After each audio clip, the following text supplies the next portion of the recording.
36 8 diagram arrays. 逃出情阵. Escape the array of affection.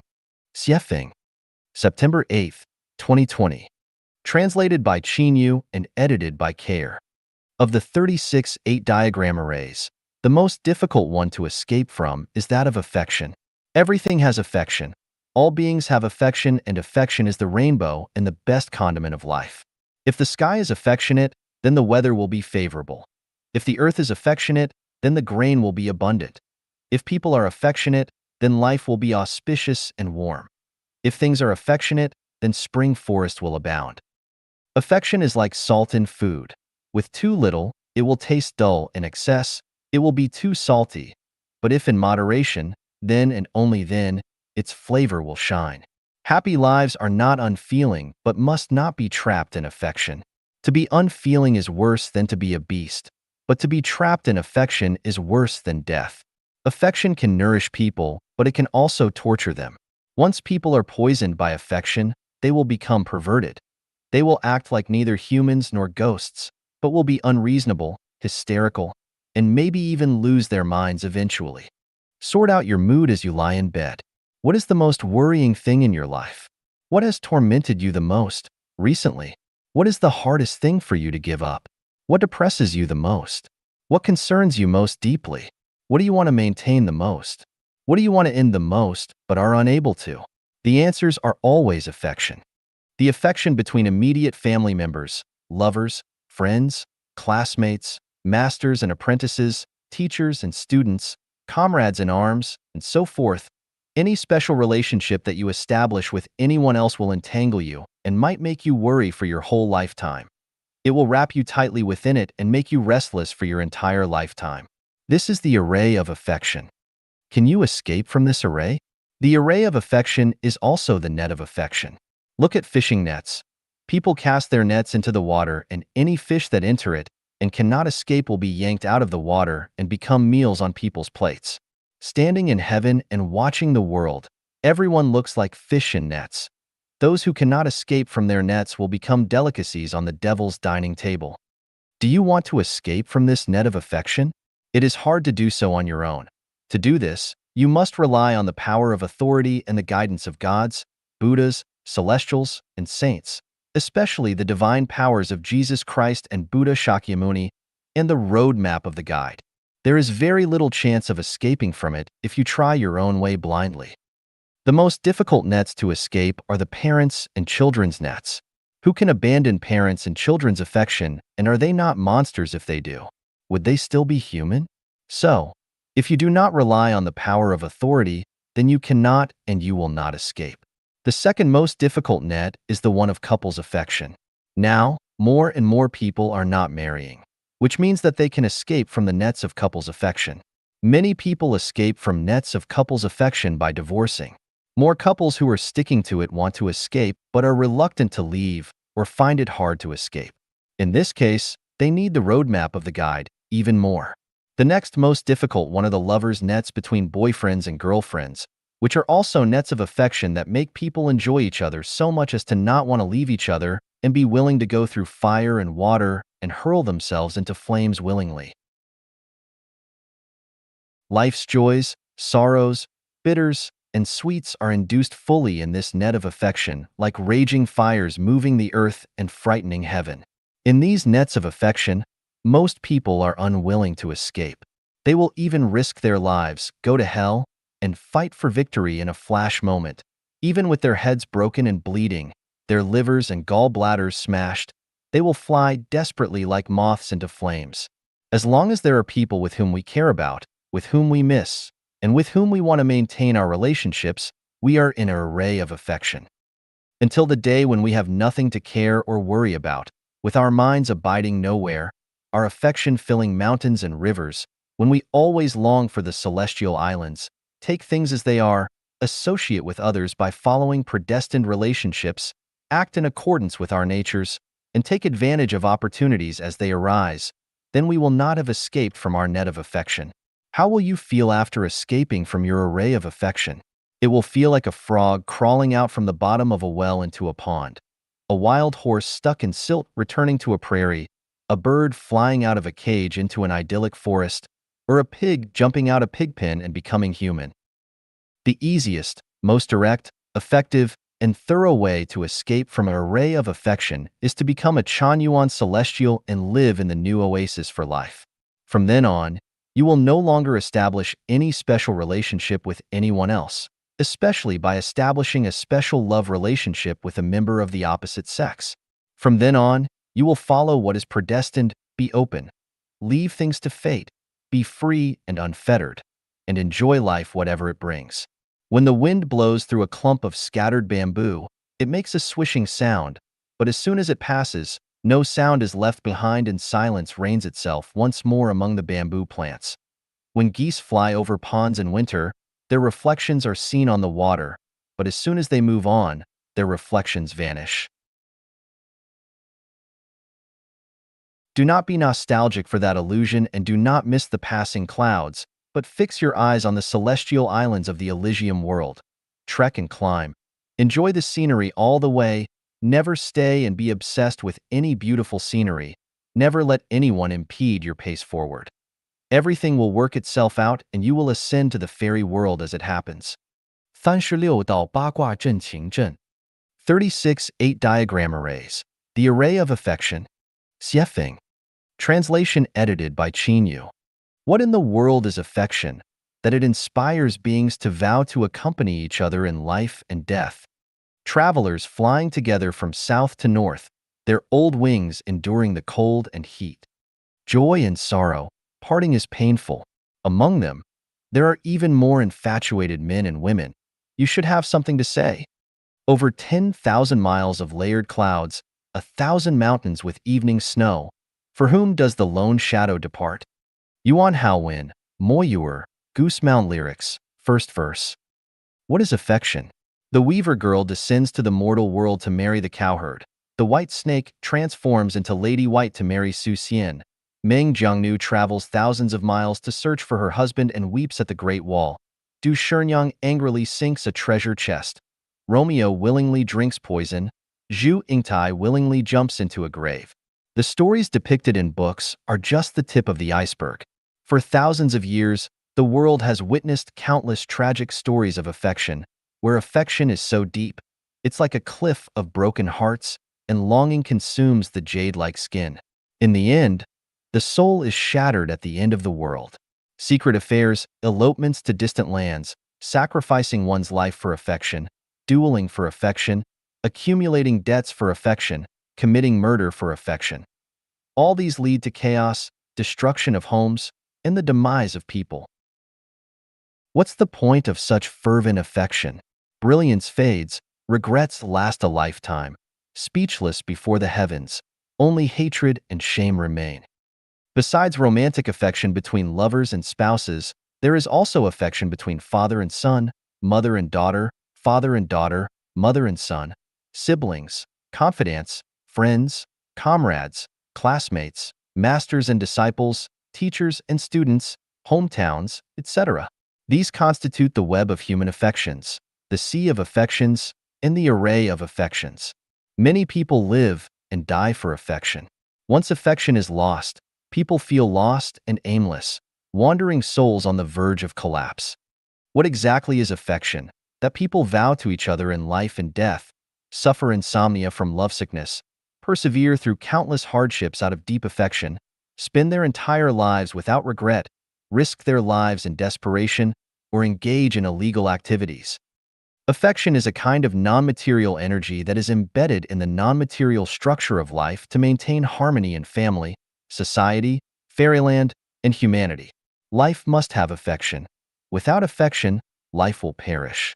The greatest creators have affection. Celestial beings have affection. Birds and beasts have affection. Trees have affection. And even demons and monsters have affection. The more abundant and richer the affection, the closer it is to heaven.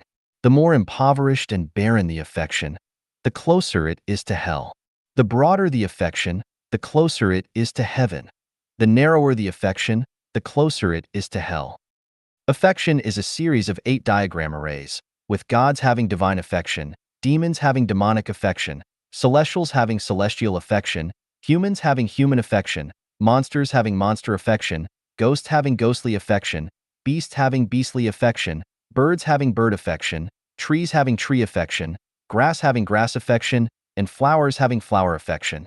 Thus, it forms the levels and steps of life, the heavenly net and the heavenly array, binding each level of life to thrive and flourish in their respective spaces, orderly and disciplined.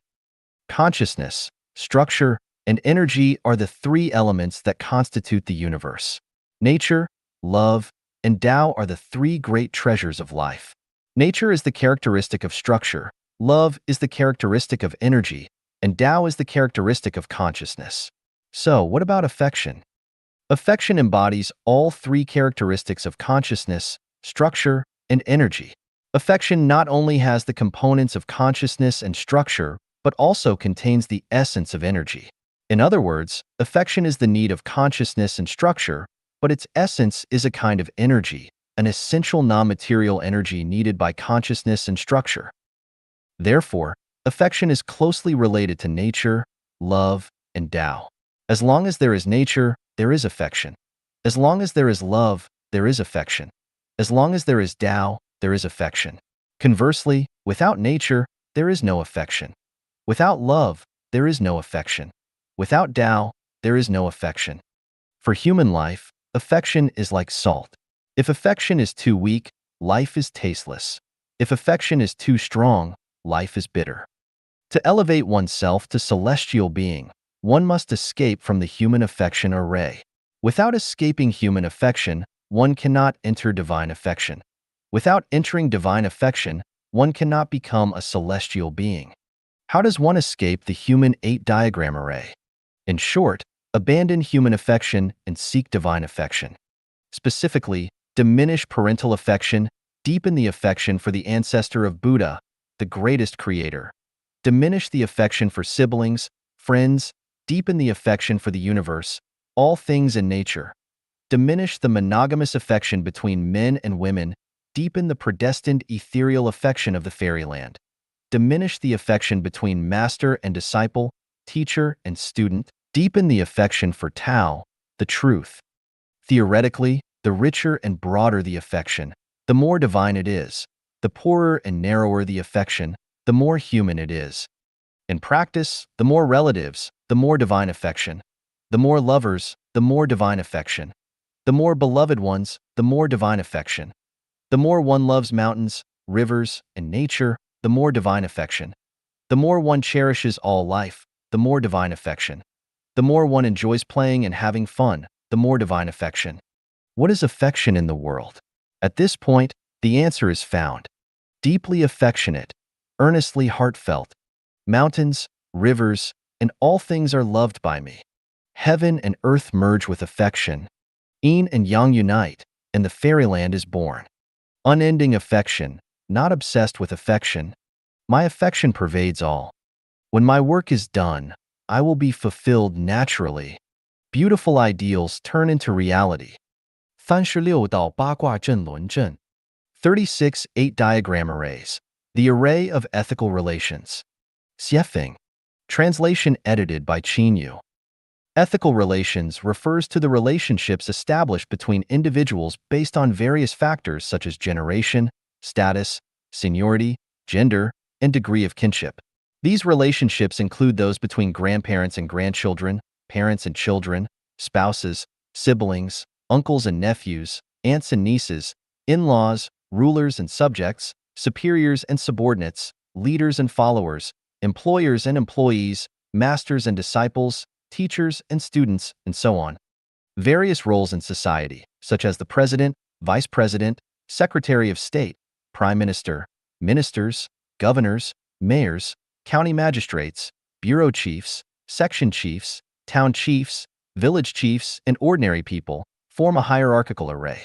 Similarly, roles in a corporation like chairman, CEOs, managers, team leaders, and staff members form another array.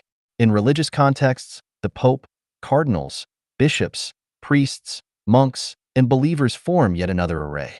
In a family context, relationships between grandparents, parents, children, and grandchildren form an array. From these principles, We derive a network of relationships: familial relationships, relationships with nature and society, relationships among divine beings, ethical human relationships, moral norms, ethical principles, order of relationships, sequence, order, structure, generational relationships, matching relationships, party relationships, military relationships, relationship charts, quality of relationships, noble relationships, prestigious relationships, tribal relationships, material relationships, experiential relationships, quality of relationships, intimate relationships, listed relationships, peer relationships, and so on, forming a network of relationships. Ethical relations uphold the order in human society, establishing a clear hierarchy and maintaining orderliness among individuals based on mutual respect and deference. Every individual, regardless of who they are, navigates their life within this matrix of ethical relations embedded in this intricate web of interpersonal relationships. Should anyone breach these ethical relations, they will face the punitive consequences of this ethical matrix.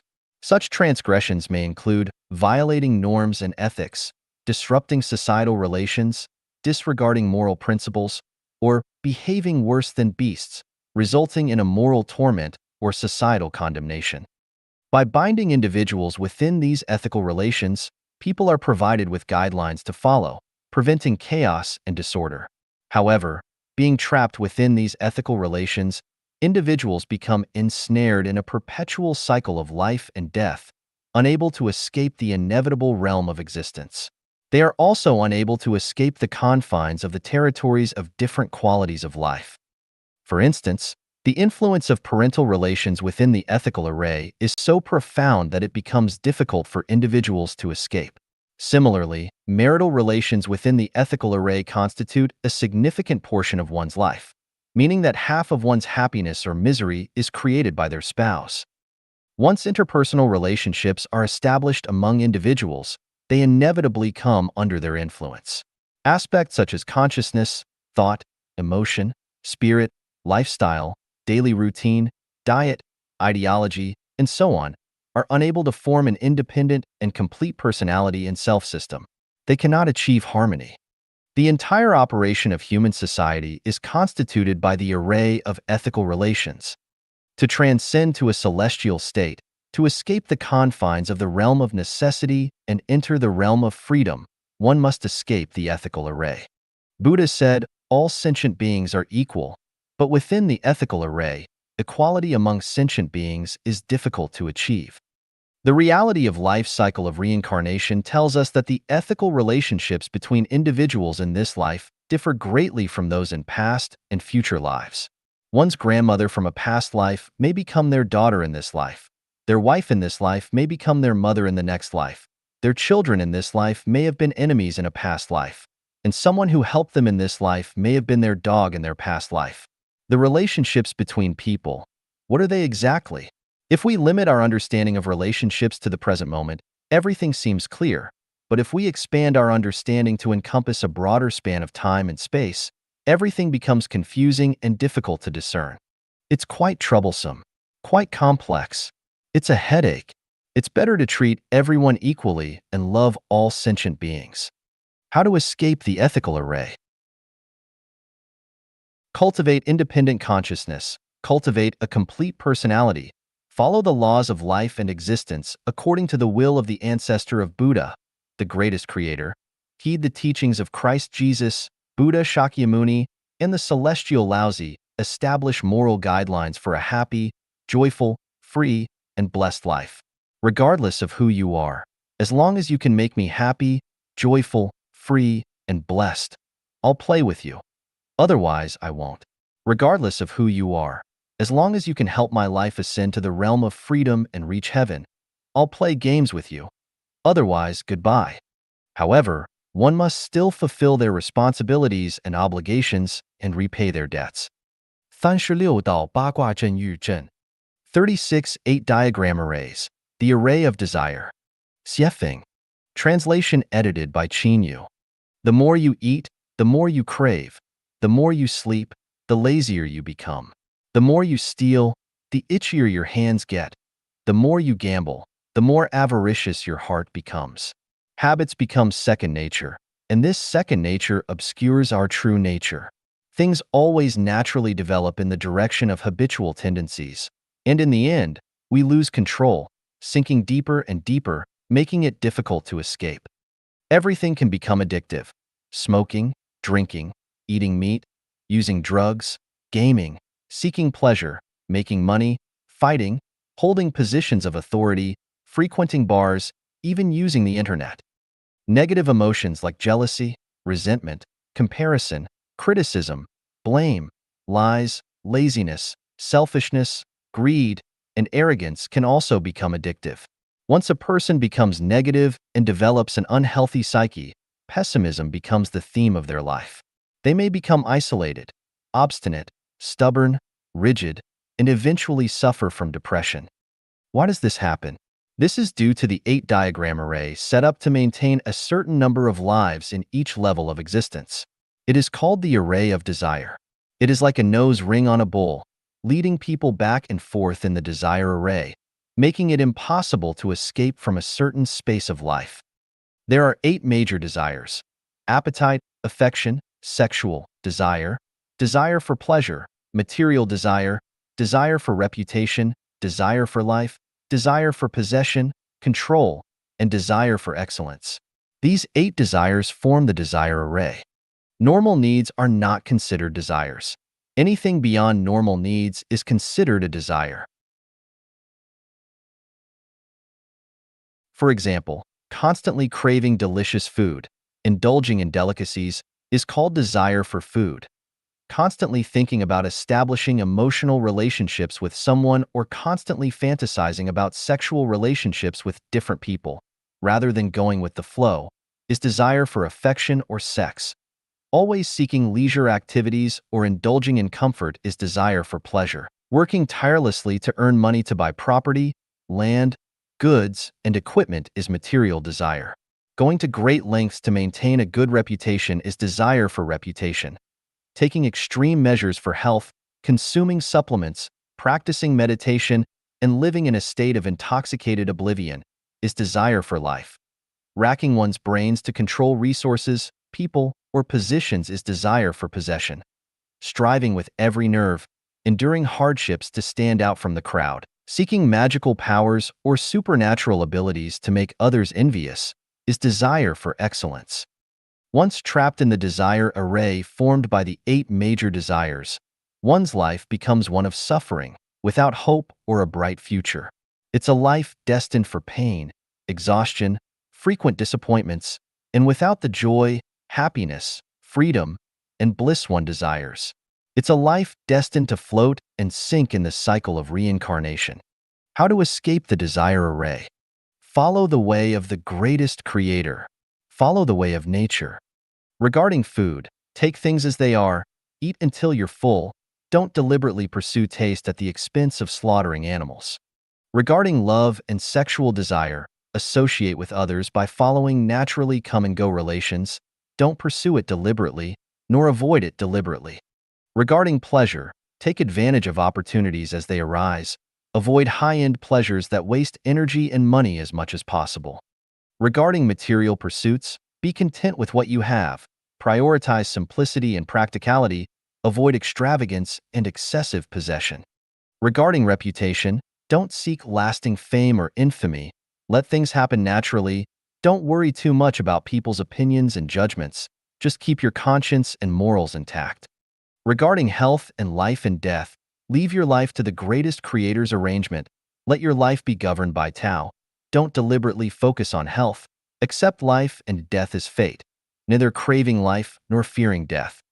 Regarding possession and control, the more you have, the more worries you'll have, the more you control, the more mental labor you'll have. It's better to pursue the state of possessing nothing yet owning everything, to feel content no matter where you are or what you are doing. Regarding excellence, act according to your nature. Everything is born, grows, is punished, and is finally exterminated by nature. Everything is under the arrangement and running of Tao.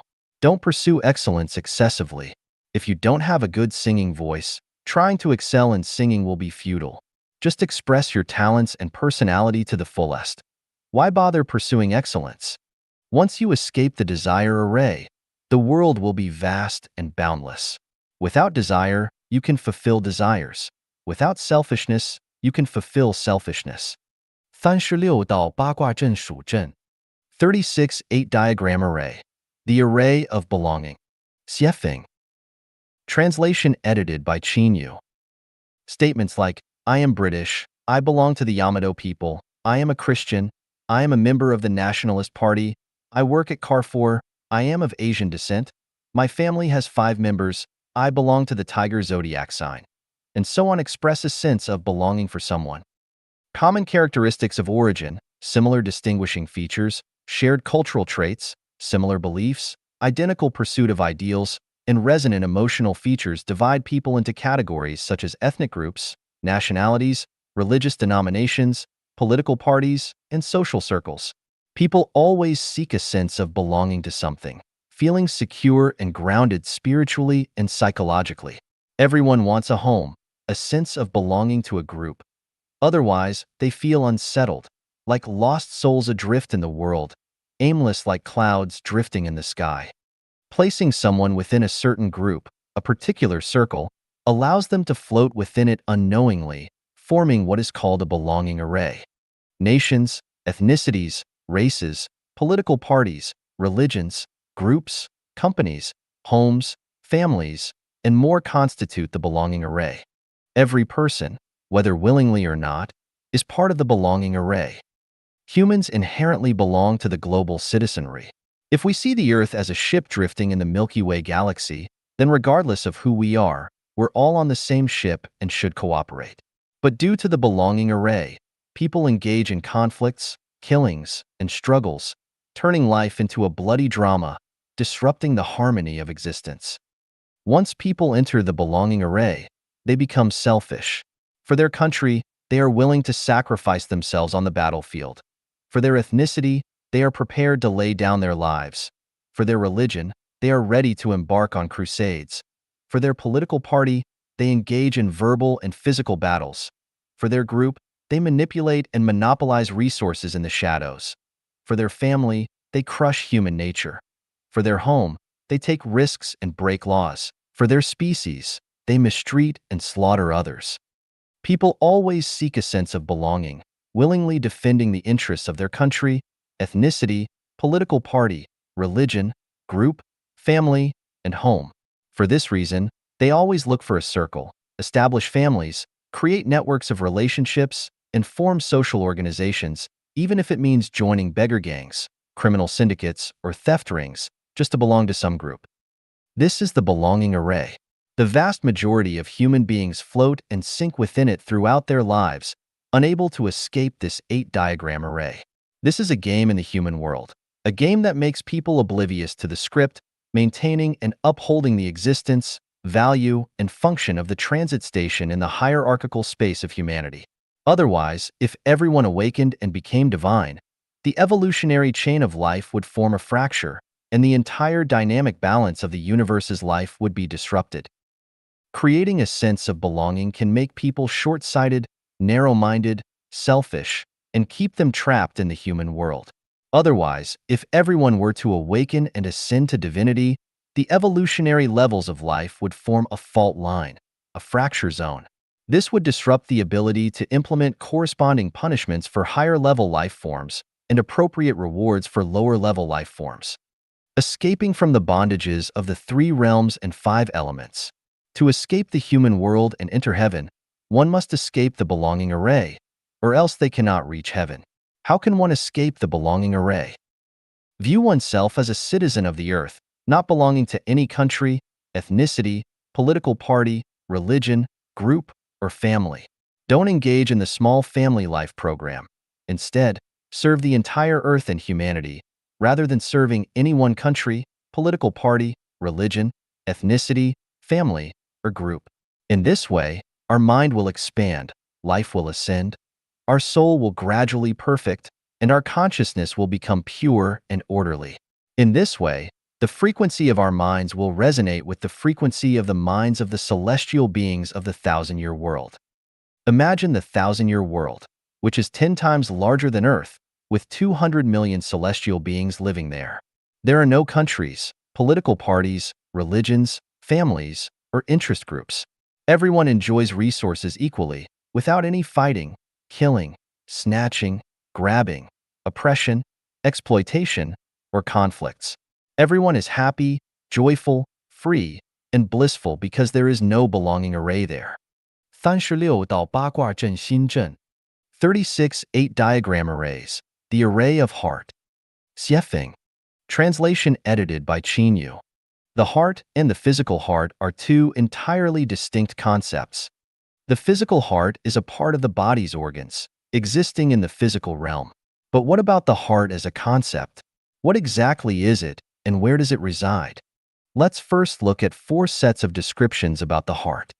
Deeply grieved, heartrending, tormented, utterly heartbroken, deeply distressed, mind in turmoil, heart shattered, restless, agitated, harboring ulterior motives, disheartened, mentally distracted, restless mind, lingering fear. With a light heart, heart surging like waves, heart longing for far-off places, willing and content, heart blooming like flowers, clear-minded, intuitively understanding. At peace with oneself, calm and composed, heart filled with satisfaction, open-hearted, change of heart, hearts in harmony, wholeheartedly convinced. There are also phrases like, hearts are in tune. The size of the universe is determined by the breadth of one's heart. You gallop across the sea of my heart. From the above descriptions of the heart, it appears that people are the heart, and the heart is the person. When the heart is like dead ashes, the person also loses vitality and is no different from death. Nothing is more lamentable than a dead heart. When the heart dies, so does the person. What exactly is the heart? Where does it reside? What role does the heart play in human life? In essence, the heart does not exist. Humans fundamentally do not possess a heart. The heart is merely an 8 diagram array. People are entangled in the 8 diagram of the heart and thought that they have a heart, unaware that they are being bound by this heart array. Buddha Shakyamuni, who possessed supreme authentic wisdom, told us, the past mind cannot be grasped, the present mind cannot be grasped, and the future mind cannot be grasped. The mind is fundamentally non-existent. Where can it be obtained? People are often beguiled by their hearts, oscillating between states of heartbreak and heart blossoming, between heart in turmoil and calm heart, between bewildered heart and clear-minded heart, between heart like dead ashes and refreshed heart. They find themselves completely played by the whims of their hearts. In spiritual practice, there is the saying of the mind is influenced by circumstances for ordinary people and the mind influences circumstances for enlightened beings. In reality, the mind influencing circumstances is passive, futile, and inconclusive. Circumstances are endlessly changing, rising and falling in succession. Relying on the mind is never reliable. The heart is inherently empty, inherently non-existent, so how can it be relied upon? Once trapped in the heart's 8 diagram array, a person's life becomes bewildered, guided by the heart in search of sincerity, loyalty, honesty, and dedication, while guarding against deception, treachery, greed, and fickleness. The result is confusion, suffering, heart turmoil, and physical and mental exhaustion. In romantic relationships, the biggest fear is fickleness, and the pursuit is a complete heart. Once one discovers the other's fickleness, neither food nor sleep brings comfort. From this, jealousy, resentment, anger, and competition swarm in, stirring life into a whirlwind of chaos and conflict, causing unbearable heartache. The heart belongs to the person. If a person is without a heart, they become a celestial being or a Buddha. The heart is an 8 diagram array. By escaping from the 8 diagram array of the heart, one can escape from all the joys and sorrows, the comings and goings of human life, and enter into a beautiful and boundless paradise. How can one escape the heart array? The Buddha Shakyamuni taught us, one should produce a mind that abides nowhere and does not abide in forms to produce a mind, does not abide in sounds, smells, tastes, touch, or dharmas to produce a mind, and should produce a mind that abides nowhere. In other words, discard the heart and become a person without a heart. The Saint Laozi told us, favor and disgrace would seem equally to be feared, honor and great calamity to be regarded as personal conditions of the same kind. What makes me liable to great calamity is my having the body, which I call myself. If I had not the body, what great calamity could come to me? This can also be extended to the heart. Heartbreak and heartache occur because we have a heart. If we have no heart, where does the heartbreak and heartache come from? Can one still live without a heart? Yes, it depends on the power of our thinking. If our thinking power is high, we live. If our thinking power is low, we die. Prime Minister Baigon in the Investiture of the Gods was originally living well, but was suddenly controlled by the words, "Cabbages have no heart but can live. People without a heart must die," from Su Daji, and immediately died from shock. Without a heart, how does one live? By living out one's nature. The Buddha is the nature, and the nature is the Buddha. Living out one's nature is living as a Buddha, living as celestial, being completely free. 36到八卦阵之阵 36 8 diagram arrays, the array of intelligence. Xiefeng. All conditioned phenomena are like a dream, an illusion, a bubble, and a shadow, like dew or a flash of lightning. Thus, we shall perceive them. Diamond Sutra. All conditioned phenomena originate from the wise. The actions of the wise throughout their lives resemble dreams and illusions. When humans think, the greatest creator laughs. Thinking is the characteristic of the wise, and the greatest creator laughs upon observing the wise. When the Bodhisattva Avalokitesvara was practicing the profound Prajnaparamita, he illuminated the 5 skandhas and saw that they are all empty, and he crossed beyond all suffering and difficulty. Shariputra, form does not differ from emptiness. Emptiness does not differ from form. Form itself is emptiness. Emptiness itself is form. So too are feeling, cognition, formation, and consciousness. Shariputra, all dharmas are empty of characteristics. They are not produced, not destroyed, not defiled, not pure, and they neither increase nor diminish. Therefore, in emptiness there is no form, feeling, cognition, formation, or consciousness. No eyes, ears, nose, tongue, body, or mind. No sights, sounds, smells, tastes, objects of touch, or dharmas. No field of the eyes up to and including no field of mind consciousness. And no ignorance or ending of ignorance, up to and including no old age and death or ending of old age and death. There is no suffering, no accumulating, no extinction, and no way, and no understanding and no attaining. Because nothing is attained, the Bodhisattva, through reliance on Prajnaparamita, has no obstruction in his mind. Because there is no obstruction, he is not afraid, and he leaves distorted dream thinking far behind. Ultimately, nirvana. The heart of Prajnaparamita Sutra. Avalokitesvara Bodhisattva possesses no wisdom, no obstruction, no fear, no inverted dreams. He merely preserves emptiness and purity, acting according to his nature, handling naturally come-and-go relations with no resistance, taking advantage of opportunities that arise and does not engage in activities or stir up troubles. Wisdom is not different from foolishness, and foolishness is not different from wisdom. Wisdom is foolishness, and foolishness is wisdom. From the perspective of humans, the wise are clever individuals, but from the heavenly perspective, the wise are complete fools. Therefore, the Tao Te Ching says, great wisdom appears like foolishness.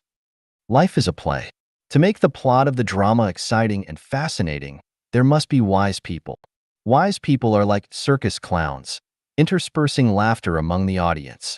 Otherwise, the drama would be too dull and boring. In the world, the wise are likened to flowers, but not fruits. Flowers are charming, beautiful, colorful, and admirable. Therefore, everyone wants to be wise. However, the desire to become wise forms one of the 36 8 diagrams arrays, the array of intelligence, leading people into the 8 diagram array of seeking wisdom, making it difficult for them to escape. Consider the lilies how they grow. They toil not, they spin not. And yet I say unto you, that Solomon in all his glory was not arrayed like one of these. If then God so clothe the grass, which is today in the field, and tomorrow is cast into the oven, how much more will he clothe you, O ye of little faith?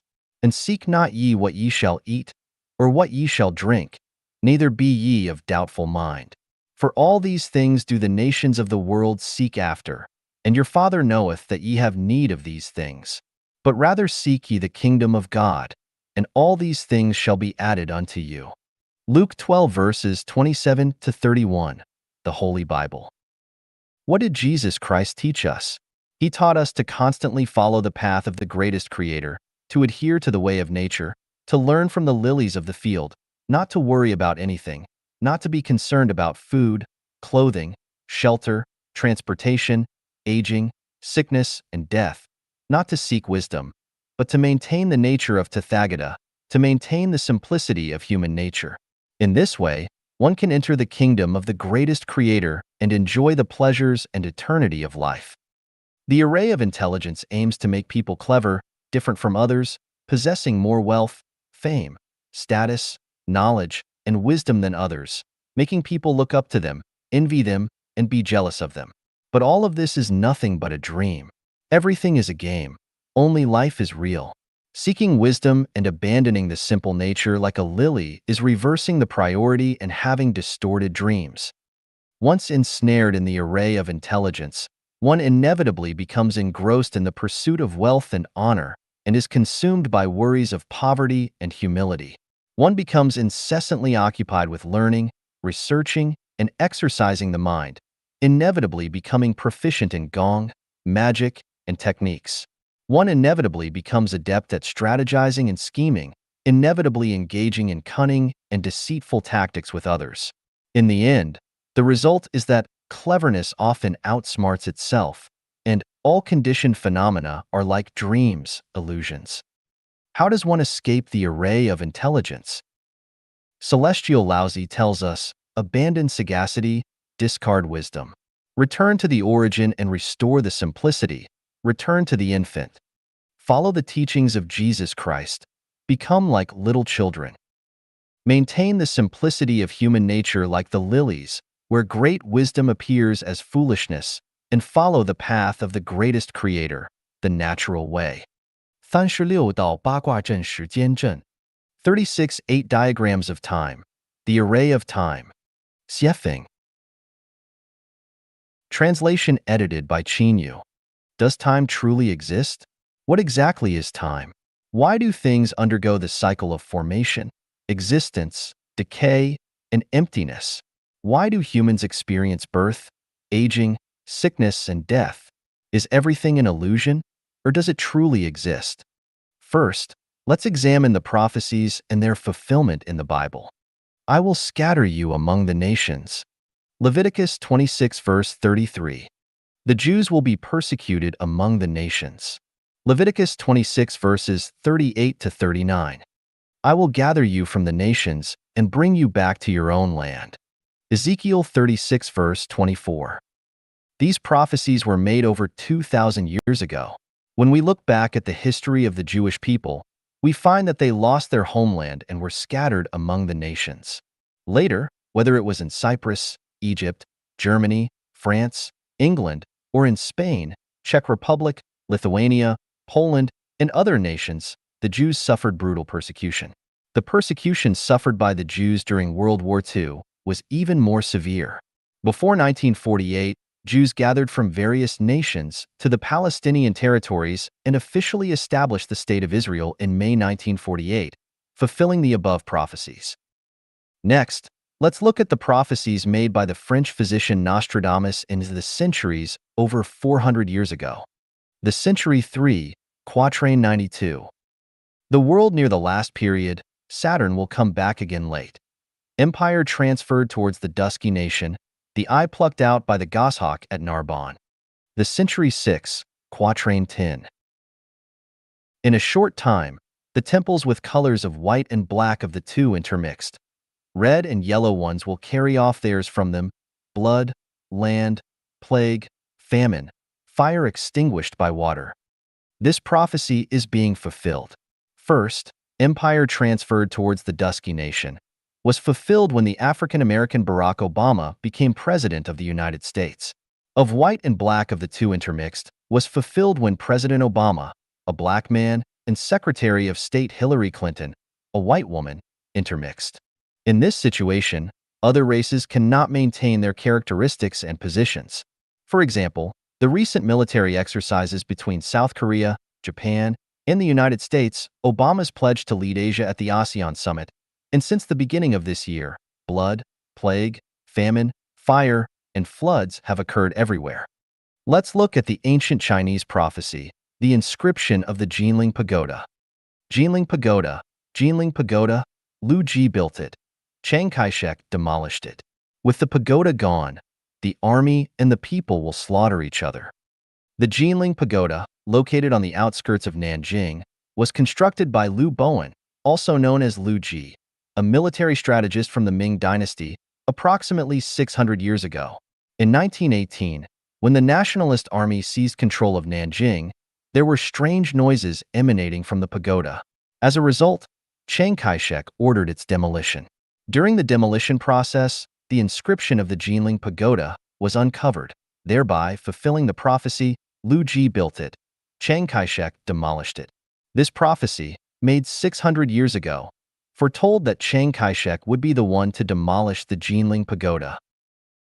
There are also prophecies such as Liu Bowen's Song of Xiaobing, Baked Cake and Griddle, Xiao Yong's Poem of Plum Blossom, Li Chunfeng and Yuan Tiangong's Pushing Back, Zhuge Liang's Lesson Before Horse, Jiang Taigong's Song of Heaven and Earth for Thousands of Years, Master Bu Su's Prophecy Poem, Poem of Zen Master Huang Tiller, Li Chuanfeng's Hidden Head Poem, and so on, most of which have been fulfilled.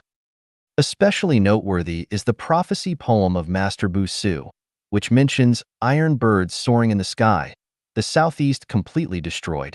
Bu Su was a great general in the Sui dynasty, over 1,000 years ago. There were no airplanes in his era, yet he saw airplanes and called them iron birds, showing how accurate his prophecy was. Hundreds of years ago, over 1,000 years ago, over 2,000 years ago, being able to accurately predict the future state. What do these facts illustrate? They illustrate that time does not exist. Time is just an illusion for humans. Or rather, time is just a recorder of material movement states, and time itself does not play any role in the development and change of things. How to understand? Everything has already been arranged. Even the names of people have been arranged. For example, Chiang Kai-shek. The inscription of the Jinling Pagoda already knew 600 years ago that someone named Chiang Kai-shek would demolish the Jinling Pagoda. What does this mean? It means that the entire universe, the entire development and change of humanity has already been written as a script. The locations, characters, events, and plots are all written in the script. Everything is unfolding according to the script. Even every person's experiences of birth, aging, sickness and death, joys and sorrows, separations and reunions, all within the fixed number, all within the program, all within the prearranged plot. If you still don't understand, please find a long novel. Flip to page 81 and see what the plot is on that page. Suppose that page is your present. Then, if you randomly flip to any page before or after, you will find that everything about you has already been arranged in the novel, and everything is being performed according to the plot of the novel. The entire history of mankind is also like this. If it were not prearranged, then no prophecy would be accurate, and no great prophet would be able to predict what would happen the next day, let alone predict the situation decades, hundreds, or thousands of years later. Time does not exist. Anyone can go back to their past or run to their future, just like flipping through a long novel at will. If you want to flip to a certain page, you can flip to that page. Those who can do this have opened the Buddha's eye and are Buddhas. Those who cannot do this have not yet opened the Buddha's eye and have not yet become Buddhas. In fact, whether one is a Buddha or not has already been arranged. It's just that one is lost in the array of time and cannot experience the state of Buddha. I have already analyzed that in the universe, except for one accident, the rest are all inevitable. That is to say, The current situation of each of us has already been arranged in the script, and how it will be in the future must also be performed according to the plot of the script, and we cannot help ourselves. To put it further, every person we meet, every event we encounter, the joys and sorrows, separations and reunions of our lives, how our eating, clothing, housing, and transportation, birth, aging, sickness, and death occur, how they change and how they end, are all arranged in the program. In fact, we are powerless and can only face it. Therefore, a contradiction arises. Since everything is predetermined, scripted, and programmed, an individual powerlessness, then what's the point of cultivation, accumulating merits to repay karmic debts and accumulate treasures in the kingdom of heaven, or building one's own spiritual garden before 2013, etc.? Xiefeng's guidance is also unnecessary, and the Chanyuan value is contradictory. It is contradictory indeed, but also not contradictory at all. Because I have already said, everything is a game, only life is real. We should take things as they are, associate with others by following natural come-and-go relations, act in accordance with one's intrinsic nature, and take advantage of opportunities as they arise. Dharma sets no rules, it is ever-changing. Form has no set shape, non-form is form, and there are mysteries within mysteries, and there are exceptions to the rules. More importantly, we must act according to the script. Once one achieves enlightenment and becomes a Buddha, or ascends to become a celestial being, time ceases to exist. Prior to reaching such a state, every individual is caught within the time array. We often find ourselves reminiscing about the past and anticipating the future. We frequently experience joy or distress about our current circumstances, and we feel either calm or anxious, content or fearful. We often worry and feel anxious about the wrinkles forming on our foreheads and the gradual sagging of our skin as we age. The concepts of past, present, and future, yesterday, today, and tomorrow, past life, present life, and next life, youth, adulthood, and old age, all these are part of the time array. We are all trapped within this time array, unable to extricate ourselves or transcend it. We often lament the swift passage of time, the loss of our youth, and find ourselves racing against the clock, working around the clock. We frequently regret the past and feel melancholic about the future. All these are the results of being caught in the time array. Time is illusory, a misconception of the mind. Like capturing our youth and vitality on a DVD, if we keep it safe, no matter how many thousands of years later we play it back, we will still be in our prime. Our current situation is similar to playing a DVD, but we are unable to do so ourselves. Why can't we look back on our past and future? Because we are confined within the time array. We are actors, not playwrights or directors. Only by escaping the time array can we be free from its constraints and enter the eternal kingdom of freedom to fully enjoy the pleasures of life. How to escape the time array? Anyone who wants to escape from the program, to escape from the plot, is impossible. Otherwise, people would enter the time tunnel to kill their own mothers and escape the script directly to the Pure Land, or the Celestial Islands continent. However, you can step out of yourself and transcend yourself to observe yourself. Make a DVD for yourself, then play it on the TV or computer and watch yourself. How does it feel? Preset yourself in the 1,000-year world, the 10,000-year world, the Elysium Celestial Islands continent, and then watch yourself in the world as if watching a movie. This is the wonderful method of escaping the time array. Once you escape the time array and observe yourself, at that moment, all aspects of life resemble acting in a play. Whether you're playing the role of a great person or a commoner, whether you're portraying a wealthy individual or a beggar, whether you're acting as a tour guide or a Chanyuan celestial, whether you're playing the role of an aggressor or a victim, whether you're portraying a young person or an old person, it's all the same. It's all just a game, just acting. There's nothing to be distressed, worried, resentful, anxious, fearful, or afraid of. Even if the character in the script dies, it doesn't matter, because we still exist. Want to stay forever young? You can. Want to grow old forever? You can. Want to be in love and enter the bridal chamber every day? You can. The key is to distinguish between yourself and the plot and your true self. The self in the plot is the one who is currently watching the time array of the 36 8-diagram arrays. The true self is the one described in the Heart Sutra, the one in the Celestial Islands continent, the Buddha, the nature, the celestial being. Can't break free? Don't worry, breaking free from the time array is a matter of thinking. Please continue along the tour guide route map, and one day you will see the light and understand everything. Yay! 36到八卦阵思维阵 36 8-diagram array. The array of thinking. Xiefeng. Translation edited by Qin Yu. 1 plus 1 is equal to 2. Can 1 plus 1 equal 0, 1, 3, 4, 5, 6, 7? This is a matter of thinking, or rather, a matter of cognitive ability. What is the relationship between an elephant and a stone? In the usual sense, there isn't much of a relationship between an elephant and a stone. However, in the well-known story, Chao Chong weighs an elephant. Chow Chow's 7-year-old son established a corresponding relationship between an elephant's weight and a stone using a boat as a medium, easily solving the problem of the elephant's weight. This is thinking.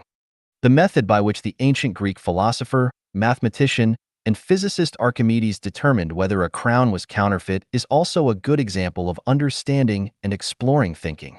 How can an ant freely climb from one surface to the other side of the same surface without going through a hole or climbing over an edge? Conventional thinking cannot find a solution. Only unconventional thinking with a Mobius strip can achieve this. The level of a person's intelligence is mainly reflected in their ability to think. It can be said that with stronger thinking ability comes a higher level of life. With weaker thinking ability comes a lower level of life. The stronger the thinking ability, the closer it is to a higher level of life. The weaker the thinking ability, the closer it is to a lower level of life. Clearly, the thinking ability of plants is lower than that of animals. The thinking ability of animals is lower than that of humans. The thinking ability of humans is lower than that of celestials and Buddhas. The thinking ability of celestials and Buddhas is lower than that of gods, and the thinking ability of gods is lower than that of the greatest creator. Therefore, I summarize thinking ability into 8 levels: material thinking, image thinking, associative thinking, elusive thinking, visualized thinking, Tai Chi thinking, formless thinking, and holographic thinking, with each level higher than the last. So, what is thinking? Thinking is the dimension and process of thought, pondering, and contemplation. The broader and deeper the dimension of thought, the stronger the ability to analyze, summarize, synthesize, reason, judge, infer, and find solutions to problems. Thinking is related to dimensionality. The thinking of a caterpillar is limited to the two-dimensional world, so its thinking ability is low. The thinking of plants is limited to the static three-dimensional world, so their thinking ability is lower than that of animals whose thinking is limited to the dynamic three-dimensional world. Birds live in four-dimensional space-time, so they are freer than land animals.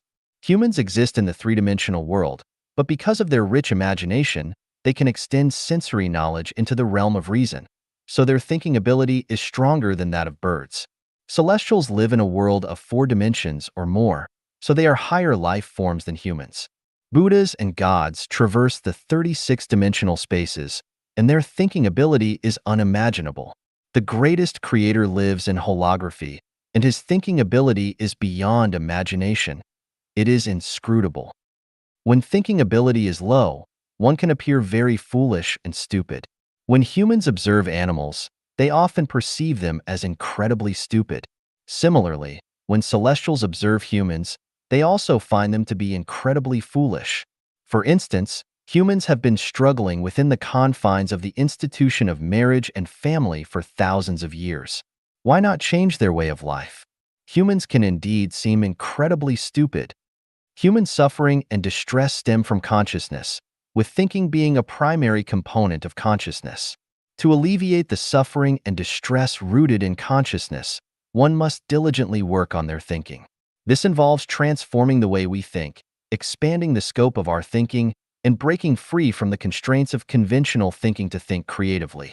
Otherwise, suffering and distress will persist endlessly. Confining all levels, types, and layers of life within certain dimensions, such that their thinking cannot transcend the space-time of their existence, thereby presenting the wonderful diversity and maintaining the orderly hierarchy of life, is what constitutes the array of thinking. In order to elevate the quality of life, to venture into higher dimensional spaces of life and live freely, it is essential to break free from the constraints of original thinking, not to adhere rigidly to established rules, and to understand that nothing is impossible. There are only things that are beyond imagination and beyond the reach of one's thinking ability. The miracles presented by Jesus are beyond our imagination, beyond our ability of thinking. This is the difference in thinking between humans and gods. The super-celestial beings of the Elysium Celestial Islands continent are capable of performing 64 kinds of divine abilities and can transform all things at will. This is something that we, with our limited thinking abilities, cannot fully comprehend. So, how does one break free from the array of thinking? The answer is that it's impossible to completely escape the array of thinking. The only solution is to elevate our lower-level thinking to a higher level. As humans, if we think, ponder, and contemplate with the thinking of celestials, discard our human thinking, then we can escape the thinking array granted to human and enter the world of celestials. Then the pain and troubles associated with being human will disappear. The following 8 points can help people escape from the array of thinking for human and enter the thinking realm of celestial and Buddha. Thoroughly understand the principles and reincarnation mysteries of life, and realize that life is not extinguished, only transformed, so do not fear death. Instead, consider it the greatest good. Escape from the time array, find the true self, and view the self who acts as an actor in the script as a play, a dream. Frequently let consciousness enter the 1,000-year world, the 10,000-year world, the Elysium Celestial Islands continent, imitating and emulating the way of life and thinking of celestials. Strengthen visualized thinking, frequently and freely imagining beautiful things, scenes, and people. Escape from the heart array, desire array, affection array, ethical relation array, belonging array, and wisdom array, live by one's nature. Do not take one's kind as the reference object. Do not always consider oneself as human in consciousness. Do not believe there are no solutions to difficult problems. Do not think in terms of conventional thinking when considering problems. Do not be afraid to think freely as bound by traditional moral preaching and scientific knowledge. Do not be influenced and restricted by one's appearance, gender, race, physique, culture, environment, etc., and dare not enter the micro and macro worlds. Do not think that without wings one cannot fly. Do not think that without eyes, ears, nose, tongue, and body, one cannot eat, drink, excrete, sleep. Fully understand and comprehend that all phenomena are illusory. Emptiness is not different from form, and form is not different from emptiness. Consciousness creates reality, and time and space cannot block consciousness. Act according to one's nature. Here, nature refers to the nature of the Tathagata. 36到八卦阵空间阵 36 8 diagram arrays, the array of space. Xiefeng. Translation edited by Qin Yu. The position and range of movement of material and non-material are referred to as space. Space is divided into positive and negative aspects. The space composed of material is called positive space, and the space composed of non-material is called negative space. When material disappears, positive space also disappears. When non-material disappears, negative space also disappears. Therefore, the universe does not have a fixed size. Its size changes depending on the existence and state of material and non-material. There are 36 dimensional spaces in the universe, and different spaces correspond to different forms and connotations of life. To maintain the symmetrical balance of various levels of life space in the universe, the greatest creator has established a space array, which places each life in a certain space to complete the process of growth and decline in order to maintain the overall symmetrical balance of life in the entire universe. The space array is as follows. First, macroscopically divide space into material space and non-material space. Material space includes the Earth space, human world, where human society is located, the 1,000-year world, the 10,000-year world, and so on.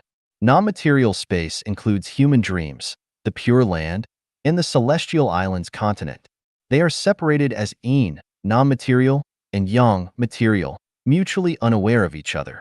Then, according to the different non-material structures of each life, they are arranged in specific spaces in more than 30-dimensional spaces, making it impossible for them to exceed their own space. Finally, each life's senses and thoughts are restricted to a certain level, making them unable to see or be aware of the existence of other spaces, in order to maintain the order of various levels of life space and keep the sum of positive and negative energy in the universe equal to zero. In order to maintain the existence of the human world with both high and low-level life, when setting up human life, their auditory range is limited to between 20 and 20,000 hertz, and their visual range is limited to between 400 and 700 nanometers, so that humans cannot hear or see activities in other life spaces and can feel at ease in the human world. At the same time, human thinking is limited to the range of material, imagery, association, and illusion, making humans unaware that there are other life spaces outside the human world. Space is a kind of limitation. The larger the space for survival, the greater the freedom of life. Prisoners are confined to a few square meters of space.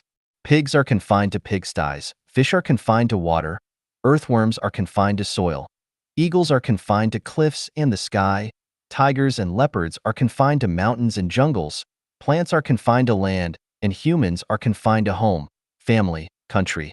This is the space array. The space of every life is limited. There are not many lives with unlimited space. Even the life with the greatest freedom in the universe, super celestial beings, is limited to the celestial islands continent. Only the space of deity celestial beings is unrestricted, but when deity celestial beings enter a certain space, they must abide by the restrictions of that space, making it difficult to achieve a high degree of freedom. Compared to humans, chickens, ducks, pigs, sheep, cows, and horses are pitiful because their space is limited relative to humans. Compared to celestials, humans are pitiful because the space they can move in during their lifetime is very limited and difficult to compare with the space where celestials can move. To become a higher level life, humans must escape the activity space that restricts them, just as pigs must escape from the pigsty to become humans. How to escape the space array? First of all, it's a matter of consciousness and thinking. If consciousness remains unchanged and thinking does not change, one can never escape the space array. Escape in form is not the ultimate escape. For example, if a pig escapes from a pigsty but does not possess human consciousness and thinking, then even if it escapes, it either cannot survive or will return to the pigsty. To escape from the human space array, first, one must resolve not to be human. If one wants to continue being human, no matter how much they struggle or travel around the world, they will still be unable to escape the palm of the Tathagata Buddha or escape the human world. Jumping out of the three realms and not in the five elements means being unable to escape the three realms and thus being unable to escape the bondage of the five elements. The specific steps should be as follows. First, one must understand life spaces that are better and of higher levels than the human world, such as the thousand-year world. Then, learn and imitate the lifestyle of celestial beings in the thousand-year world. Replace one's existing consciousness with the consciousness of celestial beings, and think in the way celestial beings think. Then, gradually break free from the thinking patterns of families, political parties, religions, and countries. Strive to live like celestial beings, and finally, give up all possessions acquired in the human world. Repay all debts owed in the human world. Accumulate some capital to enter higher-level life spaces and escape from the human world directly to paradise, such as the thousand-year world. 36道八卦阵结构阵 36 8 diagram arrays. The array of structure. Xiefeng. Translation edited by Qinyu. Everything has a structure, which is the determining factor for the shape and properties of things.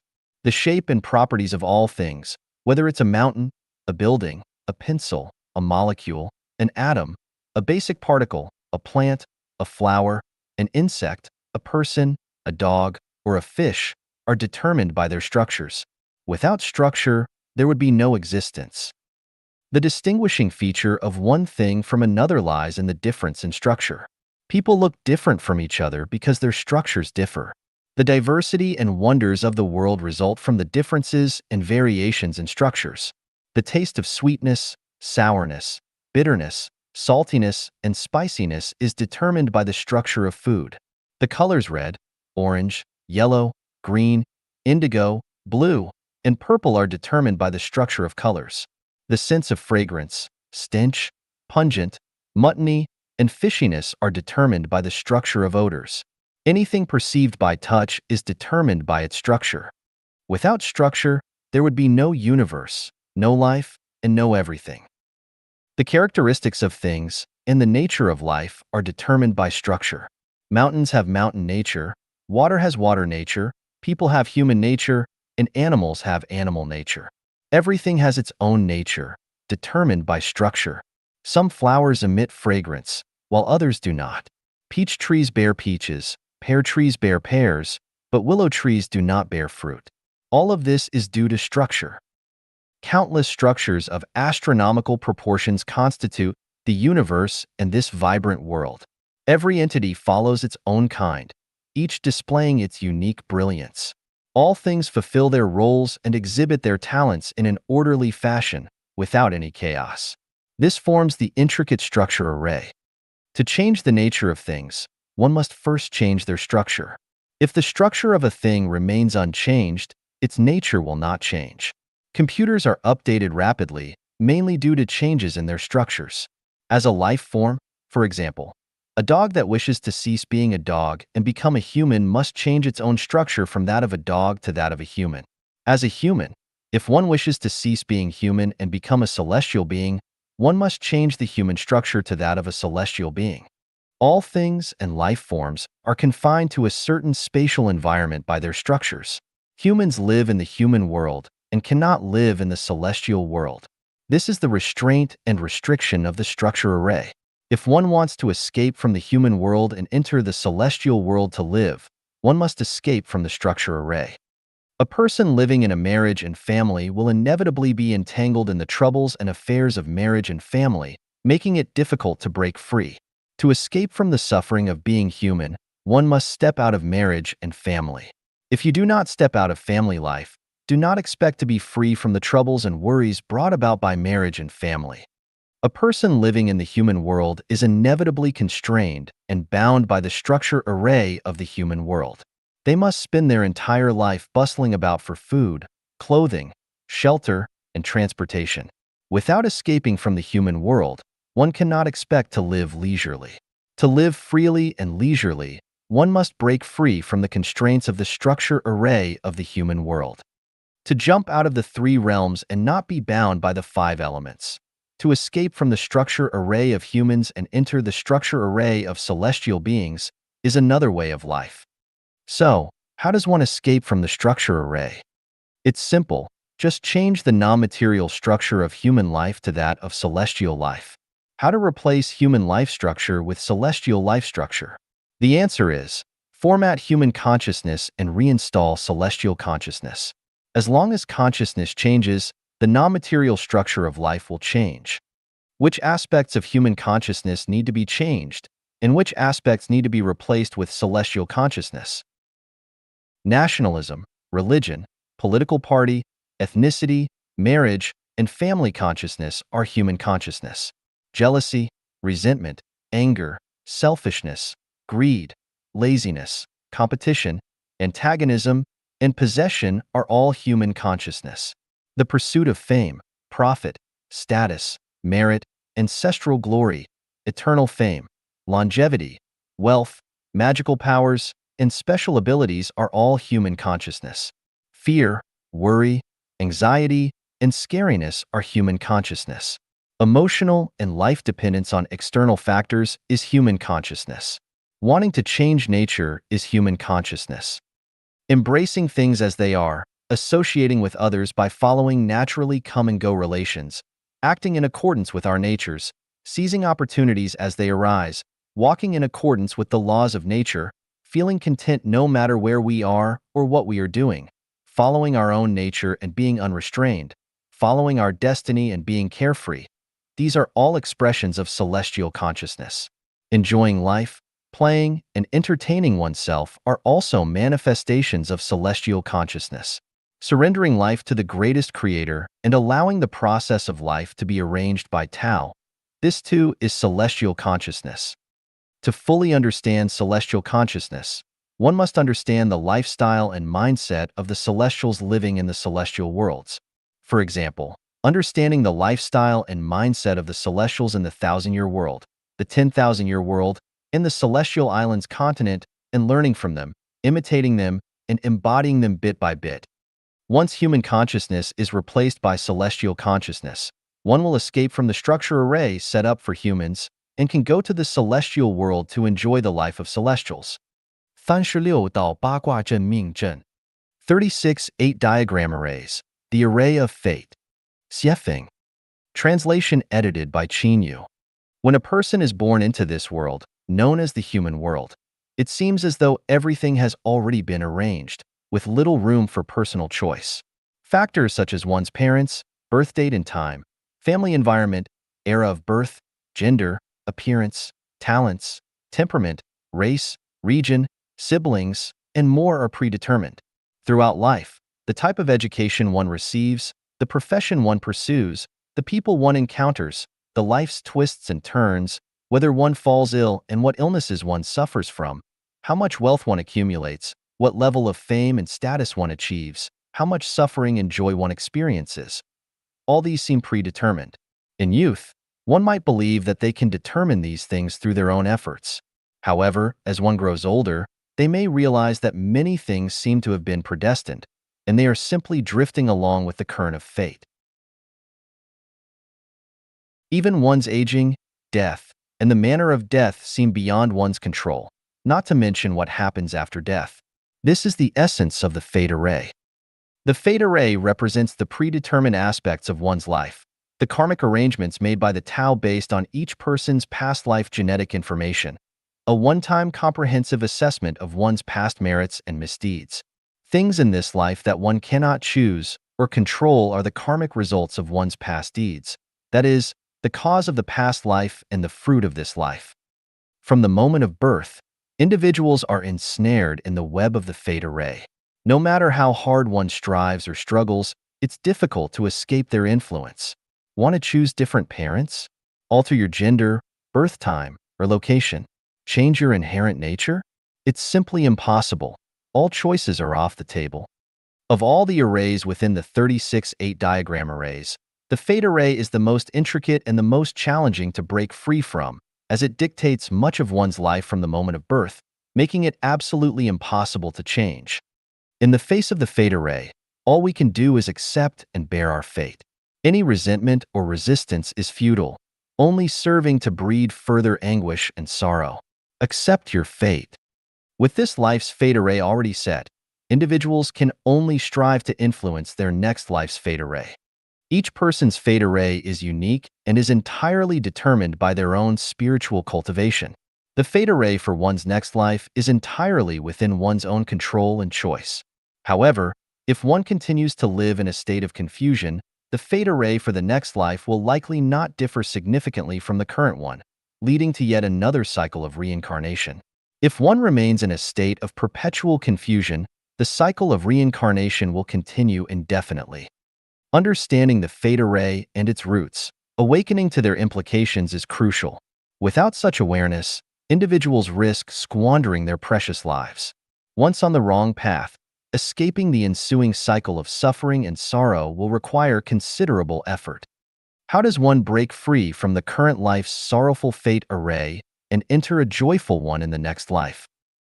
This is a monumental task, involving macroscopic elements such as faith, beliefs, morality, ideals, values, outlook on life and life, worldview, as well as microscopic elements such as every word, action, thought, and intention.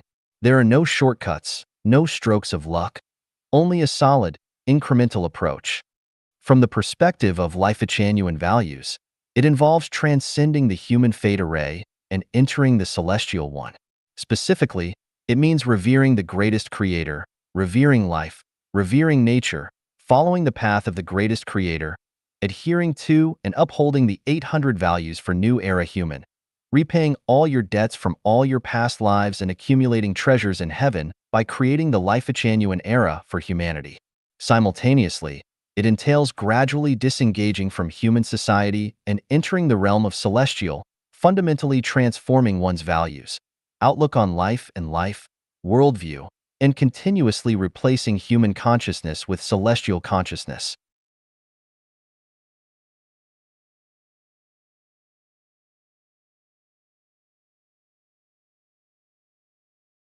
The foundation for all of this lies in building one's soul garden, removing the weeds of passive, negative, and pessimistic emotions such as jealousy, resentment, comparison, anger, hatred, condemnation, laziness, selfishness, greed, arrogance, hostility, infatuation, attachment, rigidity, stubbornness, cruelty, and fostering the growth of active, positive, and optimistic qualities such as truth, goodness, beauty, love, faith, sincerity, tranquility, and harmony. The simpler something appears, the more complex it is, and vice versa. While the origins of Theta Ray and the endeavor to break free from their constraints are exceedingly complex when analyzed theoretically, the path forward can be distilled into a single concept. Follow the way of the greatest creator. 36道八卦阵引力阵 36 8 diagram arrays. The array of gravitation. Xiefeng. Translation edited by Qinyu. Everything in the universe is bound, or rather, protected by gravity. Without gravity, there would be no world, no universe, and no myriad phenomena, including all life forms. Gravity both confines and protects everything, including life. There are two types of gravity: material gravity and non-material gravity.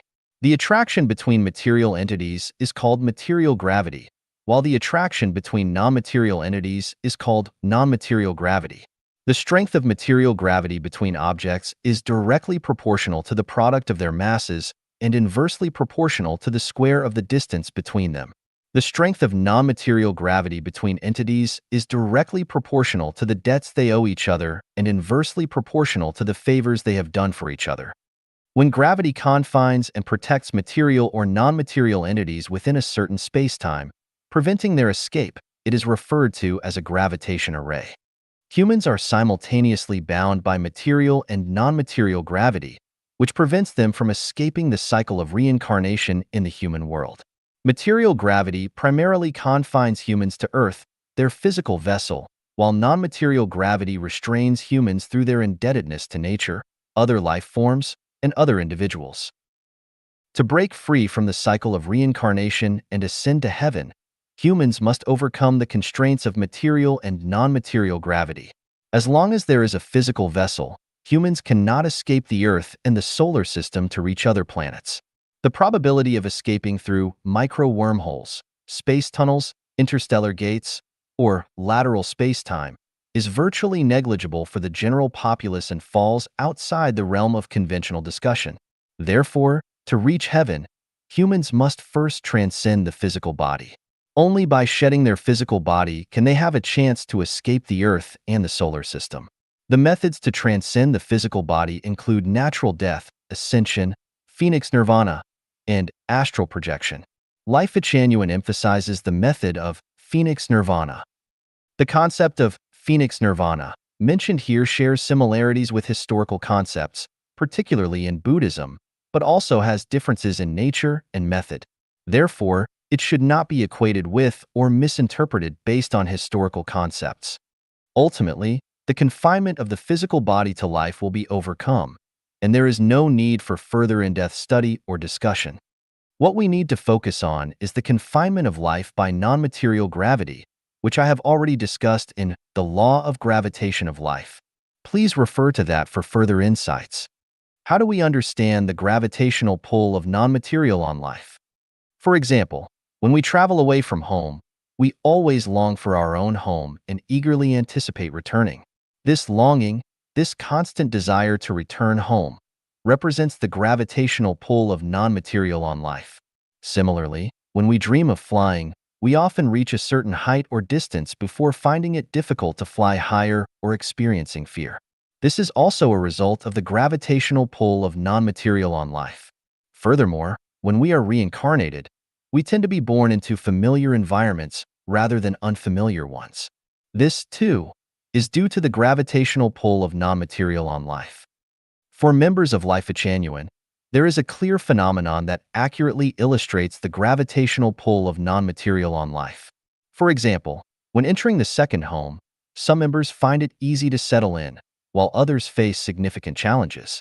The primary reason for this discrepancy lies in the varying strength of the gravitational pull of non-material on each individual. Those with weaker pulls find it easier, while those with stronger pulls find it more difficult. Likewise, to transcend the human world and reach heaven in the 1,000-year world, the 10,000-year world, or the Elysium Celestial Islands continent, individuals must first overcome the gravitational pull of non-material in the human and animal worlds. Otherwise, despite their yearning, they will struggle to take action, much like many members of Life Genuine who find it challenging to settle in the second home, even though they aspire to do so. Where gravity is strong, material moves towards. Where gravity is strong, life cycles and transforms. The gravitational pull of non-material on life is latent, imperceptible to humans, and operates independently of human will, determined by the program of Tao.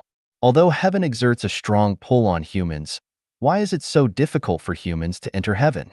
It is because the gravitational pull of the debts we owe in our past lives far outweighs the pull of heaven. This principle applies only to the world of reincarnation. To completely break free from the cycle of life and enjoy eternal happiness in the Pure Land, commonly referred to as jumping out of the three realms and not staying within the five elements, one must completely sever ties with the world of reincarnation, while the only thorough way of severing is not owing any debts to it while amassing treasures in the Pure Land. This is the basic principle of the gravitation array, and how to break free from it to reach an ideal state. The principle is easy to understand, but putting it into practice and achieving one's goals is not a simple task. The ultimate method for escaping gravitational constraints and reaching the other shore is extensively discussed and practiced in Chanyuan Corpus and Xiefeng Corpus, and it is not further elaborated here. 36道八卦阵性阵 36 8 diagram arrays, the array of nature. Xiefeng. Translation edited by Qinyu. Humans live in nature, just as fish live in water. Humans originate from nature, live in nature, and return to nature. Without nature, there would be no humans. Without nature, there would be no vast world. Nature is the Buddha. Living in nature is living in the Buddha. To become a Buddha, one must live fully in nature. Humans can transcend everything, but they can never transcend nature. Nature is a characteristic of structure, and structure determines the nature of things. Whatever the structure, there is a corresponding nature. All things have nature. The essence of things is determined by structure, but the characteristics of things are manifested by nature. Different things have different natures. Mountains have mountain-like qualities. Water has water-like qualities. Flowers have flower-like qualities. Medicines have medicinal qualities. Animals have animal-like qualities. Humans have human-like qualities. Buddhas have Buddha-like qualities, and gods have divine qualities. All things possess nature and live in nature. They exist in a limited environment because of nature, thus creating the splendid and orderly world, which is the nature array. Nature is divided into three types: innate nature, bestowed nature, and acquired nature. Innate nature is given by the Creator and is the essential attribute of things, belonging wholly to them. Bestowed nature is the characteristics bestowed upon various types of things to differentiate them, belonging to their respective categories. Acquired nature is the habits formed by individual things through the influence of their environment and survival needs, belonging to the individuals themselves. For example, all water in the world shares the common innate nature of water, which belongs to all water bodies. However, seawater, river water, spring water, rainwater, etc., each have different bestowed natures, belonging to their respective categories. Salt water, tea water, medicinal water, tears, etc., acquire habits based on their specific uses, belonging to the individual level. Innate nature refers to the common attributes shared by all. Bestowed nature, inherent nature, refers to the characteristics possessed by a certain category of things, and acquired nature refers to the individuality of a single entity. For instance, let's take flowers as an example. All flowers share a commonality, which is their innate nature. However, flowers are further categorized into different families such as the Asteraceae, daisy family, Liliaceae, lily family, Orchidaceae, orchid family, Cactaceae, cactus family, Araceae, arum family, etc., which is their bestowed, inherent nature. Within the Asteraceae family, there are thousands of varieties like the chrysanthemum, golden daisy, black daisy, pink mini daisy, etc., each with its own individuality, which is their acquired nature. Humans, regardless of who they are, share the common characteristics of humanity, which is their innate nature. However, people of different races, yellow, white, black, have their own unique traits, which are their bestowed natures. Each individual person has their own unique personality, which is their acquired nature. Humans possess both innate nature and their own bestowed and acquired natures. Innate nature is a state of emptiness and elegance without form. It is the nature of Tao. Bestowed nature is a state of differentiation with the Tai Chi. It is the nature of virtue. Acquired nature is a habitual state of adaptation to the environment. It is the nature of reason. Benevolence, righteousness, propriety, wisdom, and trust are all results of acquired nature. How to escape the nature array?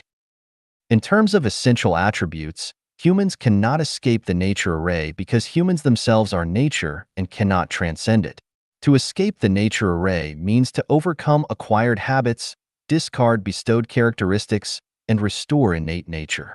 In other words, if humans surpass the rationality of benevolence, righteousness, propriety, wisdom, and trust, abandon the nature of virtue, and return to the nature of Tao, they can be considered to have escaped the nature array.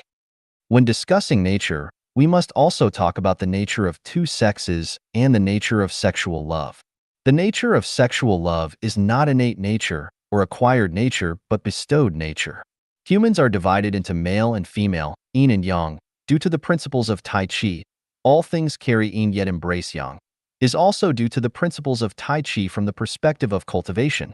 Humans can only transcend sexual love and no longer engage in sexual love when they surpass the yin and yang of Tai Chi and return to innate nature to achieve self-harmony.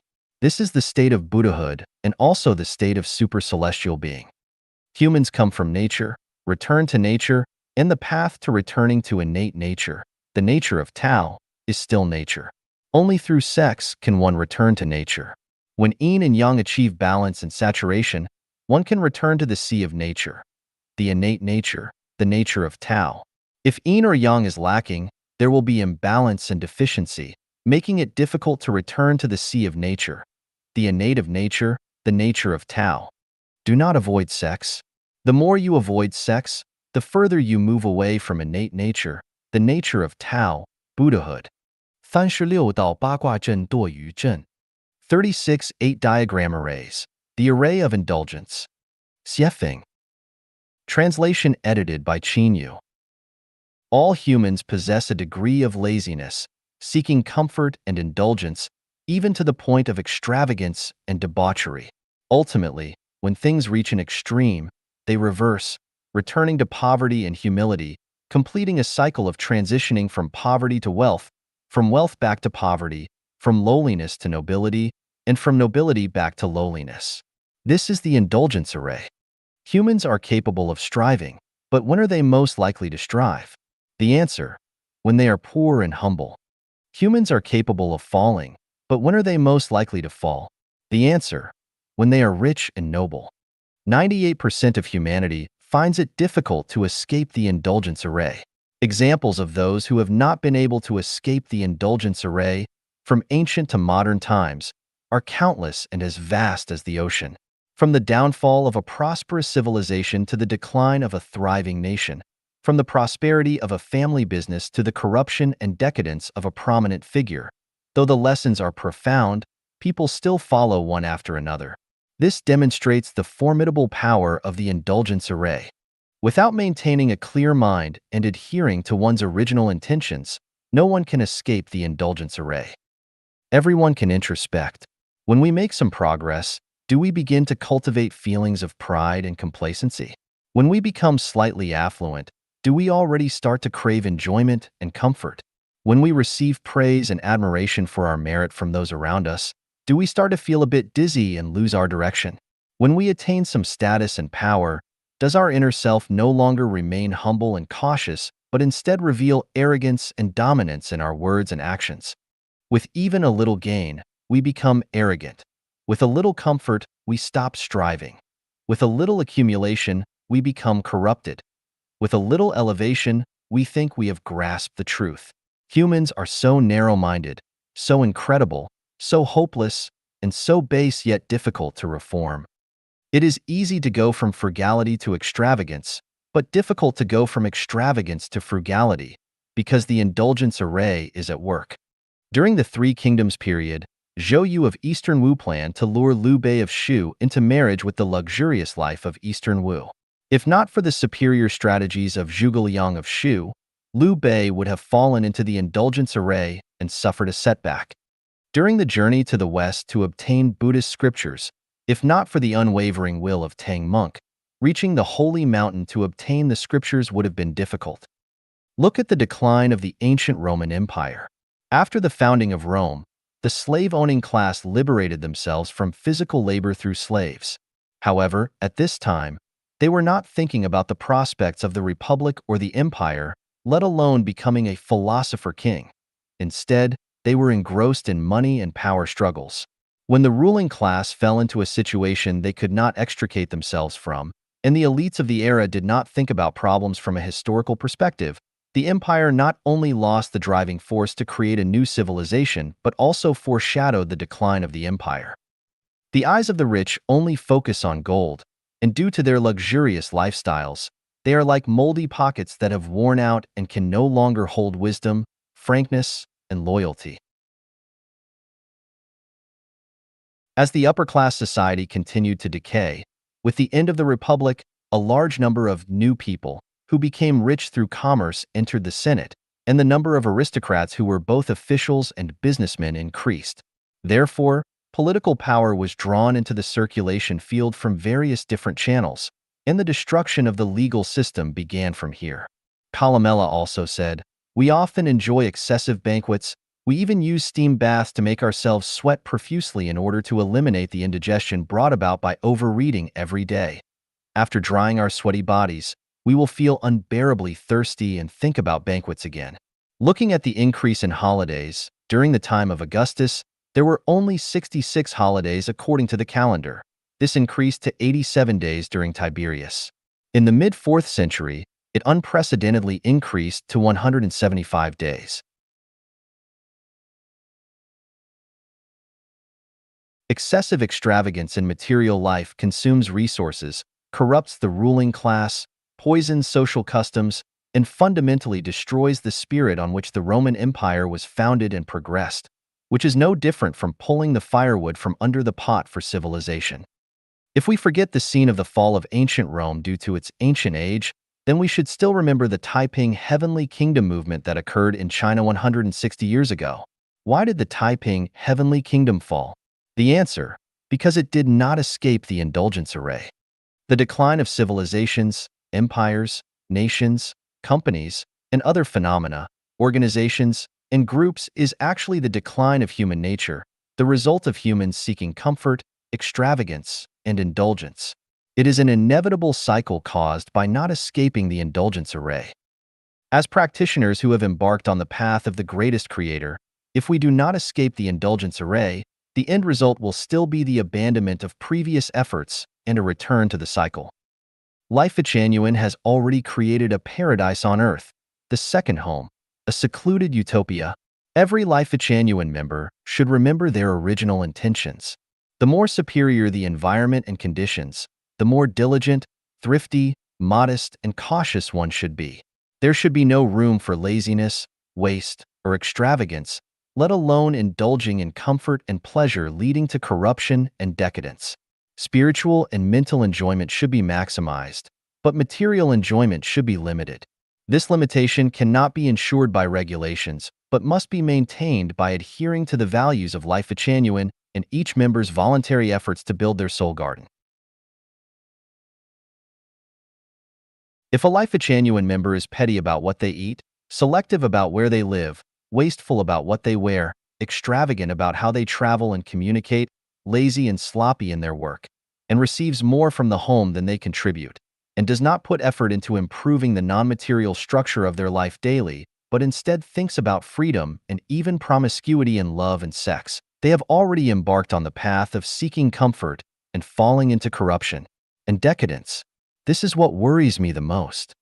Without escaping the indulgence array, the beautiful utopia of the second home will be short-lived and eventually fade away, making it difficult to create a beautiful new life model for humanity.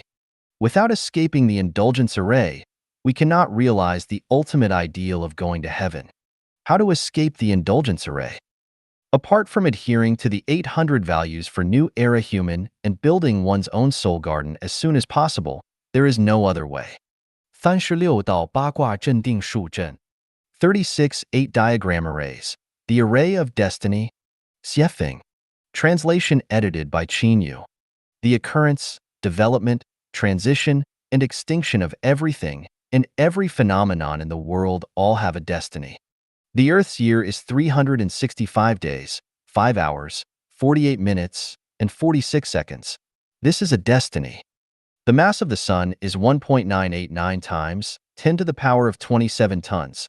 The mass of the Earth is approximately 9.89 times 10 to the power of 21 tons, and the mass of the Moon is about 7.35 times 10 to the power of 22 tons. These are also destiny.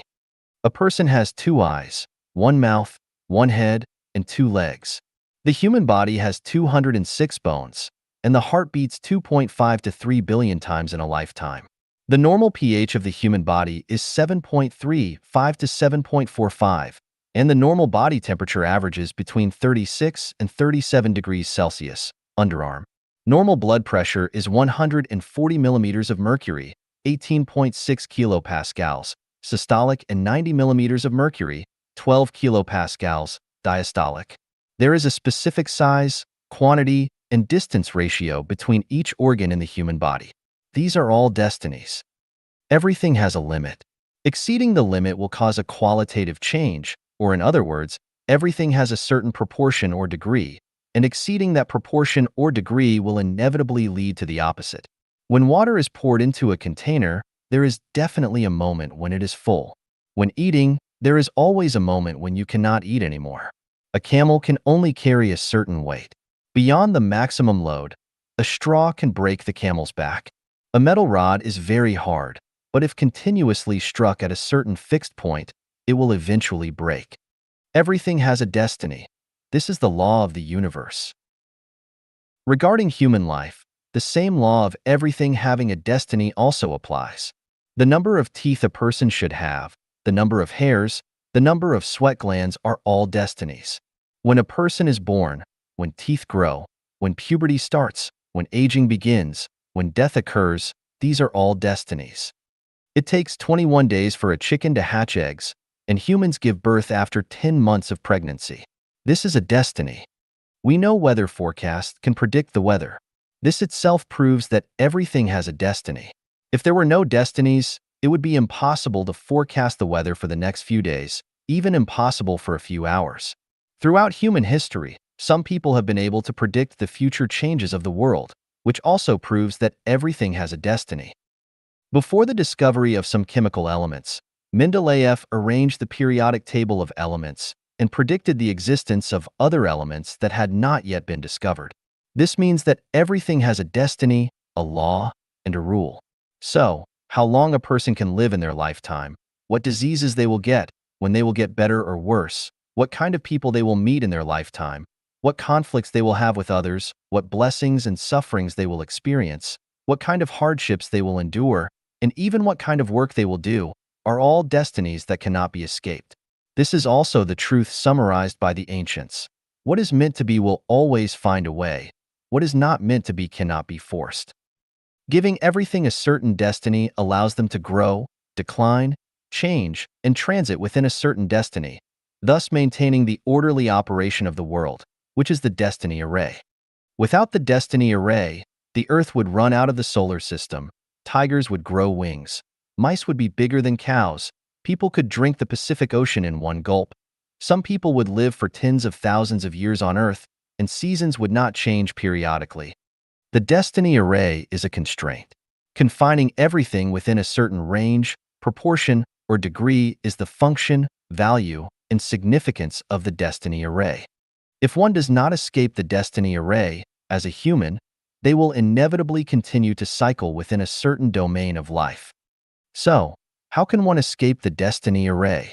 Grafting apples onto cold-resistant pear trees produced apple pears. A common iron rod becomes magnetic and directional after magnetization. Ordinary iron, when carbon is added, carbonization, becomes alloy steel, greatly improving its strength, hardness, toughness, and plasticity. Saccharin and sweet wine, chestnuts and duck meat, persimmons and crabs, shrimp shells and red dates combined into food become toxic. Morphine, derived from the opium poppy, reacts with acetic anhydride to undergo esterification, resulting in the formation of its diacetyl derivative, which is the notorious drug heroin. When the nature of things changes, their destinies change accordingly. The key to escaping the destiny array is to replace human consciousness with celestial consciousness. After the replacement, the destinies as a human end, and the destinies as a celestial being begin. 36道八卦阵本能阵 36 8 diagram arrays. The array of instinct. Xiefeng. Translation edited by Qin Yu.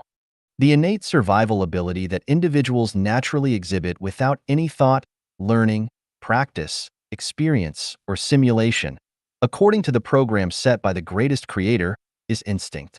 Examples include bees making honey, birds building nests, hens hatching eggs, spiders spinning webs, migratory birds migrating, lambs nursing, butterflies emerging from cocoons, mice digging holes, roosters crowing, cats catching mice, doves courting, peach trees blossoming, pear trees bearing fruit, mimosa pudica curling leaves, animals fleeing, and so on. Instinct is the innate ability that the greatest creator bestows upon various levels and types of life to maintain their own survival and reproduction. The process of directing various levels and types of life to instinctively maintain their own survival and reproduction according to a set program is called the instinct array. Humans have three major instincts: physiological instincts, mental instincts, and spiritual instincts. Physiological instinct is the instinct for survival, mainly manifested in the instinctive need to eat, drink, sleep, have sex, and in the instinctive reactions of fear, resistance, and evasion. Mental instinct is the instinct for desire, mainly manifested in the instinctive pursuit of romantic love, friendship, sex, domination, possession, wealth accumulation, elevation, and consolidation of status and reputation. Spiritual instinct is the instinct for eternal life, primarily manifested in the fear of death and the desire for immortality. The lower the level of life, the stronger the instinct. The higher the level of life, the weaker the instinct. Lower-level life forms depend more on instinct for survival, while higher-level life forms rely more on spontaneous ability to live. Bacteria and microorganisms rely entirely on instinct for survival, as do plants. Insects primarily rely on instinct for survival. Animals mainly rely on instinct for survival, but also begin to apply thought, experience, and emotion. Humans rely on both instinct and experience, thinking, emotions, and spontaneous ability to survive and live, while celestial beings rely mainly on spontaneous ability to live, and super-celestial beings completely transcend instinct and rely on self-awareness to live. Instinct serves as both protection and constraint for life. Because of protection, life naturally possesses the ability to survive. Because of constraint, life finds it difficult to transcend its own kind and ascend to a higher level of life. This is the value and significance of the instinct array. Without escaping the instinct array, life finds it difficult to ascend to a higher level of existence. To escape the cycle of one's own life form and become a celestial being living in heaven, one must escape the instinct array set for humans. The weaker the instinct, the farther from humans and closer to celestials one becomes, while the stronger the instinct, the farther from humans and closer to animals. In other words, the less one relies on instinct, the more one can escape the instinct array, While the more one relies on instinct, the more one will be trapped in the instinct array and unable to break free. How to escape the instinct array? Start from the three aspects of physiology, mentality, and spirituality. Physiologically, reduce the need for and pursuit of eating, dressing, living, aging, sickness, and death, and don't put too much effort into these aspects. Stay away from fear, resistance, and escape. Mentally, free oneself from emotional dependence on others. Break free from the constraints and confusion of romantic love and sex. Don't pursue possession. Don't pursue wealth accumulation and social status. And don't seek fame and reputation. Spiritually, don't fear death and don't pursue eternal youth. By doing so, one can escape the instinct array. Next, one should elevate one's thinking ability, letting one's thoughts transition towards visualized thinking, Taiji thinking, formless thinking, and holographic thinking. On one hand, act in accordance with our natures, and on the other hand, consciously create our imagined future. Most importantly, learn from the celestial beings in the 1,000-year world, the 10,000-year world, and the Elysium Celestial Islands continent, imitating their way of thinking and living. Over time, one can escape the instinct array and reach the realm of celestials. 36道八卦阵生死阵 36 8-diagram arrays, the array of life and death. Xiefeng. January 4th, 2011. Translation edited by Qin Yu.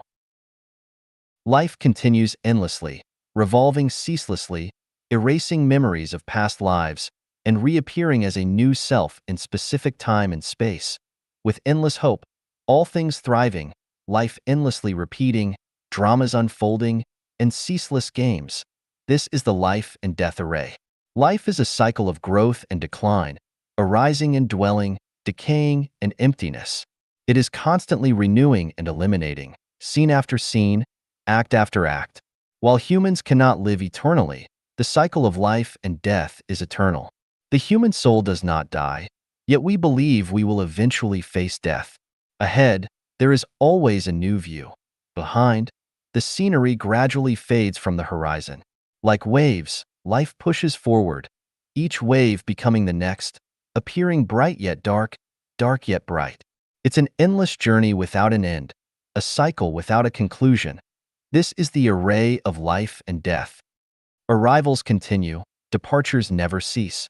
The train of history carries life along tracks without a terminal station, endlessly traversing on ever-changing temporal paths, seeming new yet not old, seeming old yet not new, seeming familiar yet not original, appearing clear yet confusingly inverted.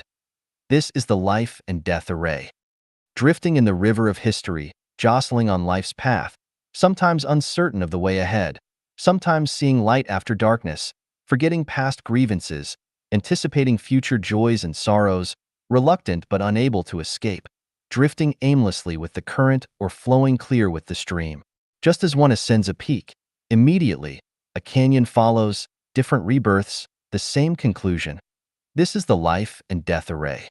Both sorrow and joy, both joy and sorrow, sometimes tragedy, sometimes comedy, sorrow and joy intersect, joy and sorrow alternate, seeming full of hope, yet despair lies at the end. What appears as despair holds hope at its end. With spring and fall they come and go. This is the life and death array. Scenes never ending, paths never fully traversed, hardships never fully consumed, suffering never fully endured, joys never fully enjoyed, calamities never fully borne, anger never fully vented, debts never fully repaid, endless permutations, a human life journey with a beginning and end, relationships entangled, rise and fall, honor and disgrace fluctuate. This is the life and death array. Every person is within the life and death array. Without escaping it, there is no end in sight. Without escaping it, one cannot break free from the 6 realms of reincarnation. Without escaping it, one will suffer the torment of the 5 element cycles. Without escaping it, one can never reach the sacred realm of the celestial land.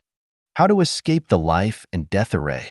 Where there is life, there is inevitably death. Where there is death, there is inevitably life. Without birth, there is no death. Without death, there is no birth. Life and death depend on each other. each being the root of the other. Think unconventionally, let your imagination soar. Transform life into death, transform death into life. Only live, never die. Only die, never live. Without birth, without death. Without death, without birth. Die first, then be reborn, living without death. Stay away from inverted dreams. Stay away from illusions. Stay away from the pursuit of possessions. Stay away from the material world. Abandon love and hatred. Abandon closeness and distance. Reject worry and fear. Reject intoxication with life and death. A spark of enlightenment illuminates the vast universe. Without attachment, without hindrance, right and wrong vanish, honor and disgrace are irrelevant. Flowers bloom and wither without stirring emotions. Clouds gather and disperse without affecting the heart. Without agitation, without worry, without attachment, without restraint, follow the flow and roam freely. Everything is a game. Only life is real. Treat everything as a game to play. Hold tightly to the greatest creator's hand. Sever worldly ties and establish celestial bonds. 36道八卦阵智慧阵 36 8 diagram arrays. The Array of Wisdom. Xiefeng. January 12, 2011. Translation edited by Qin Yu. In the vast ocean of Buddhist terminology, there are two words that stand out, two words that inspire longing, prajna and bodhi. Both of these Buddhist terms are related to wisdom. Defining wisdom is challenging. According to the Xinhua Dictionary, wisdom is defined as the ability to quickly, flexibly, and correctly understand and solve problems. In my view, this definition is superficial and fails to encompass the full meaning and scope of wisdom. Wisdom is the crystallization of knowledge, including experience, but having knowledge does not necessarily equate to wisdom. To elevate abundant knowledge to wisdom, there must be the guidance of spiritual intuition. Without spiritual intuition, wisdom is unattainable. Therefore, if we were to force a definition of wisdom, it would be knowledge plus spirituality equals wisdom. The pinnacle of human wisdom is the Diamond Sutra. The full name of the sutra translated by Kumarajiva is the Vajraketaka Prajnaparamita Sutra, while the version translated by Xuanzang is the Vajraketaka Prajnaparamita Sutra of Cutting Through to the True. Both versions contain the term prajna. Here, prajna signifies a perfect, complete, absolute wisdom that comprehends both worldly and transcendental phenomena, harmonious and unobstructed, impeccably precise, and fully enlightened. It refers to the wisdom that can comprehend the Tao, realize the Tao, cultivate the Tao, transcend life and death, overcome all worldly thoughts, and attain sainthood. This is not ordinary intelligence. It is a fundamental wisdom pertaining to the essence and origin of metaphysical life. This wisdom is not obtained through thought, but through the wholehearted pursuit of realization involving both body and mind. This wisdom is what we call prajna. In the Diamond Sutra, the Heart Sutra, and other Buddhist scriptures, mention is made of Anuttara Samyak Sambodhi. In the second chapter, Subhuti makes a request of the Diamond Sutra. The Buddha states, good sons, good daughters who generate the mind of Anuttara Samyak Sambodhi should dwell thus, should subdue their minds. In the Heart Sutra, it says, all Buddhas of the three periods, relying on Prajnaparamita, attain Anuttara Samyak Sambodhi. What does Bodhi mean here? Bodhi signifies enlightenment, wisdom, awakening. It refers to the sudden awakening, the sudden understanding, the sudden entry into the path of enlightenment, the sudden realization of truth, reaching the realm beyond the ordinary. Bodhi is the great awakening, the perceiving of one's nature, the attainment of the ultimate enlightenment, reaching the level of nirvana. From the above, we know that wisdom can be divided into three levels: low-level wisdom, middle-level wisdom, and high-level wisdom. The ability to quickly and flexibly understand things and solve problems constitutes low-level wisdom. For example, two brothers carrying a large box each while traveling, feeling tired. The elder brother ingeniously buys a pole to carry both boxes on his shoulders, and the two brothers took turns to carry the two boxes, making the journey easier. This is wisdom. Another example is the wisdom demonstrated by Chao Chong weighing the elephant and Archimedes determining the purity of the gold crown for the king. Middle-level wisdom involves understanding, realizing, and attaining Tao, and in the end liberating oneself from the samsara of reincarnations, overcoming all worldly thoughts and attaining sainthood, as seen in the wisdom of bodhisattvas like Avalokitesvara. High-level wisdom entails the Great Awakening, the perceiving of one's nature, the complete unity with Tao, and the ultimate nirvana, as exemplified by the wisdom of the Buddha Shakyamuni. The highest realm of wisdom is the absence of wisdom, or what can be called holographic wisdom. Giving people appropriate free will, then allowing them to use wisdom to create a more comfortable life and state of mind in the vast ocean and sky of nature to satisfy various desires and greed, thereby maintaining an interesting and effective interpretation of the cosmic script, is called the wisdom array. Sun Wukong had 72 transformations but couldn't escape the palm of the Tathagata Buddha. Wisdom is a splendid thing, and humans cannot do without it. However, wisdom is also a devourer of time if not handled properly. Playing with wisdom poorly can lead to the squandering of life and bring endless harm. Weapons like atomic bombs, which destroyed Hiroshima and Nagasaki, are the crystallization of human wisdom. Did Einstein have wisdom? What did he accomplish in his lifetime? What substantive value and significance did his wisdom bring to his own life and existence? Not to mention us ordinary mortals. A lifetime devoted to the pursuit of knowledge and wisdom is the most contrary to the principles of nature, the misdirection and tragedy of life. The highest realm of wisdom is the absence of wisdom, or holographic wisdom, which is a wisdom that humans will forever find difficult to understand, comprehend, and attain. Therefore, as humans, we must both play with wisdom and escape from it. We must never be ensnared by wisdom, intoxicated by wisdom, and ultimately devoured by wisdom. The clever are tricked by their own cleverness. Wisdom can devour those who wield it. Therefore, Jesus warns us to become like children. Therefore, the Buddha warns us to discard the raft after crossing the river. Therefore, Laozi teaches us to return to simplicity, to return to infancy. Therefore, the Saint Muhammad admonishes us to escape the boundaries of heaven and earth with the help of authority, meaning that without relying on the power of authority and relying solely on one's own wisdom, one will never escape the cycle of samsara of the three realms. So, how do we escape the wisdom array?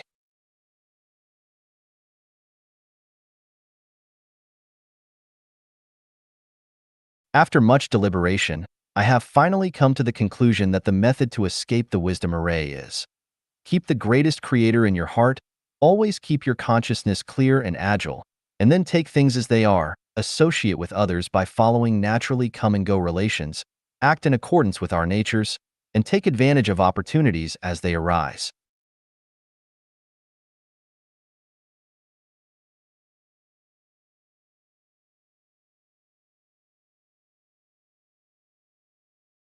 About Xiefeng.